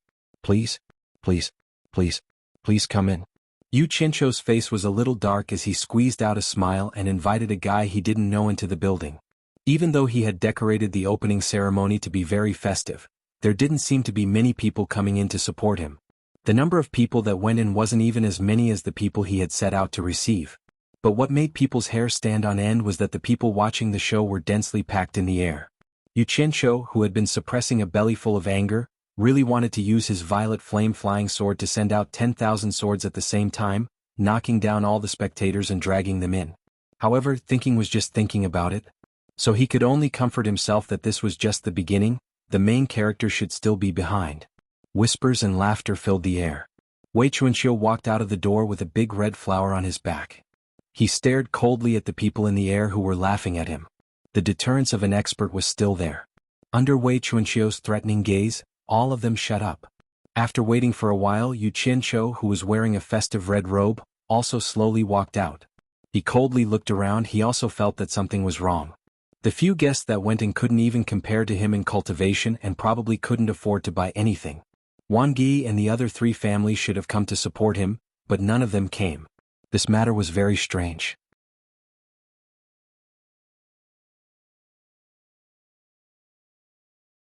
Chapter 876. He looked back at the banners hung by the 4 sects on the tall building. Since they were willing to give this, why didn't they come to support them? Yu Qianqiu's eyes flickered as he looked at the people in the air. He could see a hint of mockery on their faces. Someone is playing tricks. This was Yu Qianqiu's first reaction. With this speculation, Yu Qianqiu's mind calmed down. He slowly walked into the building with his hands behind his back. In the center of the building's main hall was a pool made of jade. Yu Qianqiu sat at the edge of the pool while humming a little tune. He crossed his legs and looked at the small fish in the pool. From time to time, he would glance at the cultivators who were admiring the various immortal herbs. These people's cultivation levels weren't high. There was only one late-stage soul formation cultivator. They were all admiring the immortal herbs in the crystal cabinets in the hall with amazement. A few cultivators with big red flowers on their chests were eagerly introducing the immortal herbs to the people in the hall. The degree of emptiness at the opening was beyond everyone's expectations. However, there were a lot of people watching from the outside. The cold on the inside and the warm on the outside made everyone feel that something was wrong. Although the cultivators with big red flowers on their chests stood in their respective positions, they couldn't help but glance at Yu Qianqiu. They saw Yu Qianqiu leisurely sitting by the pool and humming a little tune.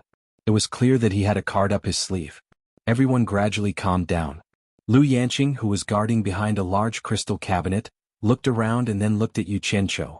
There was a faint trace of worry in her eyes. Even she could see that it wasn't easy to survive in the immortal realm. The deity transformation initial stage cultivator who had led them in had already browsed through all the immortal herbs on the 5th floor.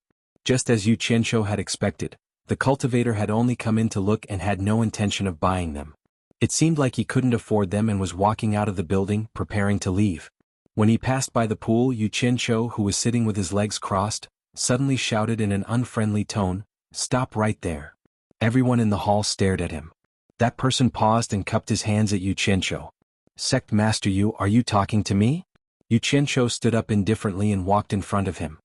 He said coldly, "Why did you steal my world commerce's immortal herbs?" When he said this, the lords in the hall quickly checked the crystal cabinets they were guarding. They found that none of the immortal herbs were missing. They looked at each other in confusion.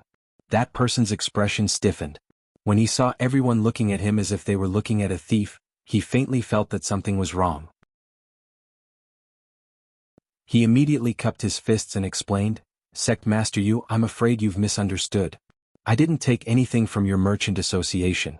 If Sect Master Yu doesn't believe me, you can check. I definitely don't have any immortal herbs on me." "You still dare to quibble? I said you stole it, so you stole it. Do you think I'm wrong?" Yu Qianqiu shouted coldly and extended a palm from his sleeve. The person in front of him immediately exploded into a cloud of white mist. The white mist was instantly sucked into Yu Qianqiu's sleeve. In the blink of an eye, that person turned into a sinister-looking mummy and was on the verge of collapsing. Yu Qianqiu waved his sleeve expressionlessly and a green flame swept the mummy up to the top of the pool. When the green flame returned to Yu Qianqiu's sleeve, the giant mummy had already turned into drifting ashes and fell into the pool, attracting the fish in the water to kiss the surface of the water. Everyone in the hall looked at each other. They finally saw the terror of the torture envoy again. However, they didn't know why Yu Qianqiu would suddenly kill him. Lu Yanqing bit her lip and stared at Yu Qianqiu. There was a hint of anger in her eyes. Yu Qianqiu coldly looked around and suddenly shouted, "Guard all the entrances and exits. Don't let a single one escape. If anyone dares to escape, kill them without mercy." He indifferently stared at the other cultivators who came in to watch. The various lords immediately guessed that Yu Qianqiu must have a reason for doing this. They quickly scattered and guarded the entrances and exits, staring at those people like tigers watching their prey. Those cultivators panicked and subconsciously gathered together, putting their backs against each other in a defensive position. Someone shouted, "Sect Master Yu, what is the meaning of this? What is the meaning of this?" Yu Qianqiu laughed coldly as he walked towards them and said indifferently, "I just heard from outside that you were ordered by someone to deliberately cause trouble. As a result, those people outside were so scared that they didn't dare to come in." The various lords looked at each other again. This reason seemed too far-fetched. Based on these 5 people's cultivation, what trouble could they cause? With their cultivation they couldn't possibly scare the people outside. The person who shouted cupped his fists and said, "Sect Master Yu, someone is deliberately misleading us. How could the few of us come to World Commerce City to cause trouble? There is another reason why the people outside didn't come in. It has nothing to do with us. Please, Sect Master Yu, be magnanimous and let us leave." "So you're saying that someone is wrongly accusing you?" Yu Qianqiu raised his brows and said indifferently, "I'm not an unreasonable person and I won't easily believe a one-sided story. I'll give you a chance to explain yourself." "Then tell me, why didn't the people outside come in? Also, I'm warning you, don't try to fool me. Once I find out, I guarantee that none of you will leave alive." With that said, the various lords instantly understood. After going through so much trouble, this was their main goal, which was to find out the reason for this strange matter. They were all filled with admiration. The expressions of the people trapped also changed. They weren't idiots and naturally knew Yu Qianqiu's goal. Originally, some people were still holding on to a trace of hope. They thought that this was hallucinatory immortal city and Yu Qianqiu wouldn't dare to do anything to them. Otherwise, they would be severely punished by the Chamber of Commerce Alliance. However, Yu Qianqiu had just come to kill the chicken to warn the monkey. He had made up a random excuse and killed the innocent person. They were extremely daring and simply disregarded the rules of the Chamber of Commerce Alliance. At this moment, everyone understood that the person from before didn't steal anything at all. Yu Qianqiu had killed him for everyone to see. After a moment of silence in the hall, Yu Qianqiu said indifferently, "My patience is limited. I believe everyone has heard that the 30 disciples of the Heartless Palace all died in my hands in the ruins of God. Ask yourselves, how do you compare to them? I advise you to say it as soon as possible." Once I lose my patience, even if you want to say it, I might not want to hear it. Ruthless in the front and warning behind, forcing the few of them to have no way out. The cultivator who spoke to Yu Qianzhou gritted his teeth and said, "Sect leader Yu, this matter really has nothing to do with us. Before I came, I heard that in the morning before the World Commerce Alliance opened, the Heartless Palace's elder Feng Jiuru suddenly sent a message to the various sects managers, saying that if anyone dared to support the World Commerce Alliance, they would not give the Heartless Palace any face and would be going against the Heartless Palace. That's all I know." Sure enough, someone was playing tricks behind the scenes.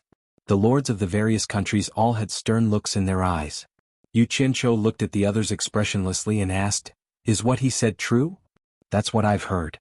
"I've heard the same thing," a few people said one after another. "Yunan Tian!" Yu Qianzhou suddenly shouted. Yunan Tian, who was dressed in a white cloak, responded and flashed over.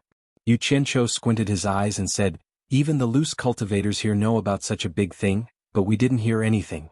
If this continues, we will be eaten by others sooner or later. From today onwards, I'll leave the matter of gathering information to you. If you have nothing to do, go out and take a stroll. In the future, when the conditions are right, you have to organize a group of people specifically in charge of this matter.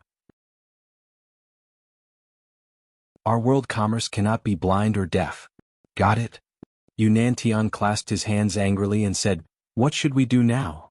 I'm just afraid that I don't know what happened. It'll be easier now that I know. Damn it, they're going too far. Do they think I'm made of clay? Just wait and see, you dog." Yu Qianzhou walked outside with large strides. "Sect Master Yu, can you let us go now?"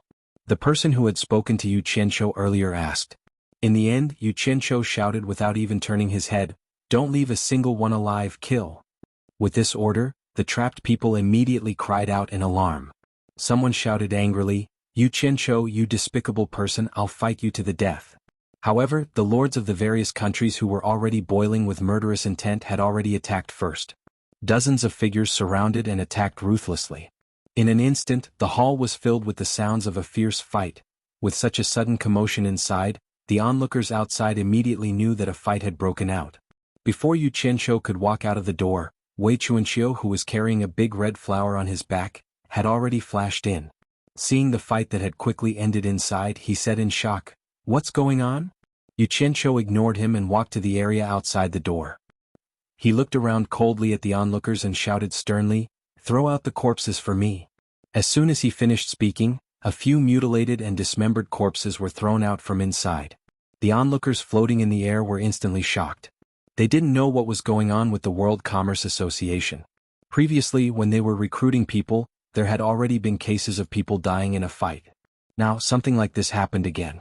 Weren't they afraid that the Commerce Association Alliance would punish them severely? "Wei Chuanxiu!" Yu Qianzhou shouted again. With a flash of green light, Wei Chuanxiu had already landed beside him. Before the doubt on his face had disappeared, he saw Yu Qianzhou shout angrily at the crowd, "Heartless Palace's elder Feng Jiuru actually dared to openly send people to provoke our World Commerce Association in broad daylight. Smashing and robbing, committing all sorts of crimes. This is simply intolerable. This cannot be tolerated. Our World Commerce Association was forced to protect ourselves and had no choice but to kill. Bat King Wei, quickly go and invite the Commerce Association Alliance to uphold justice." How could this be? They're too daring. This Heartless Palace is too arrogant. The sounds of discussion in the air immediately became chaotic. Most of the people knew that Feng Jiuru had ordered the sects to blackmail them, so they were waiting here to watch the show.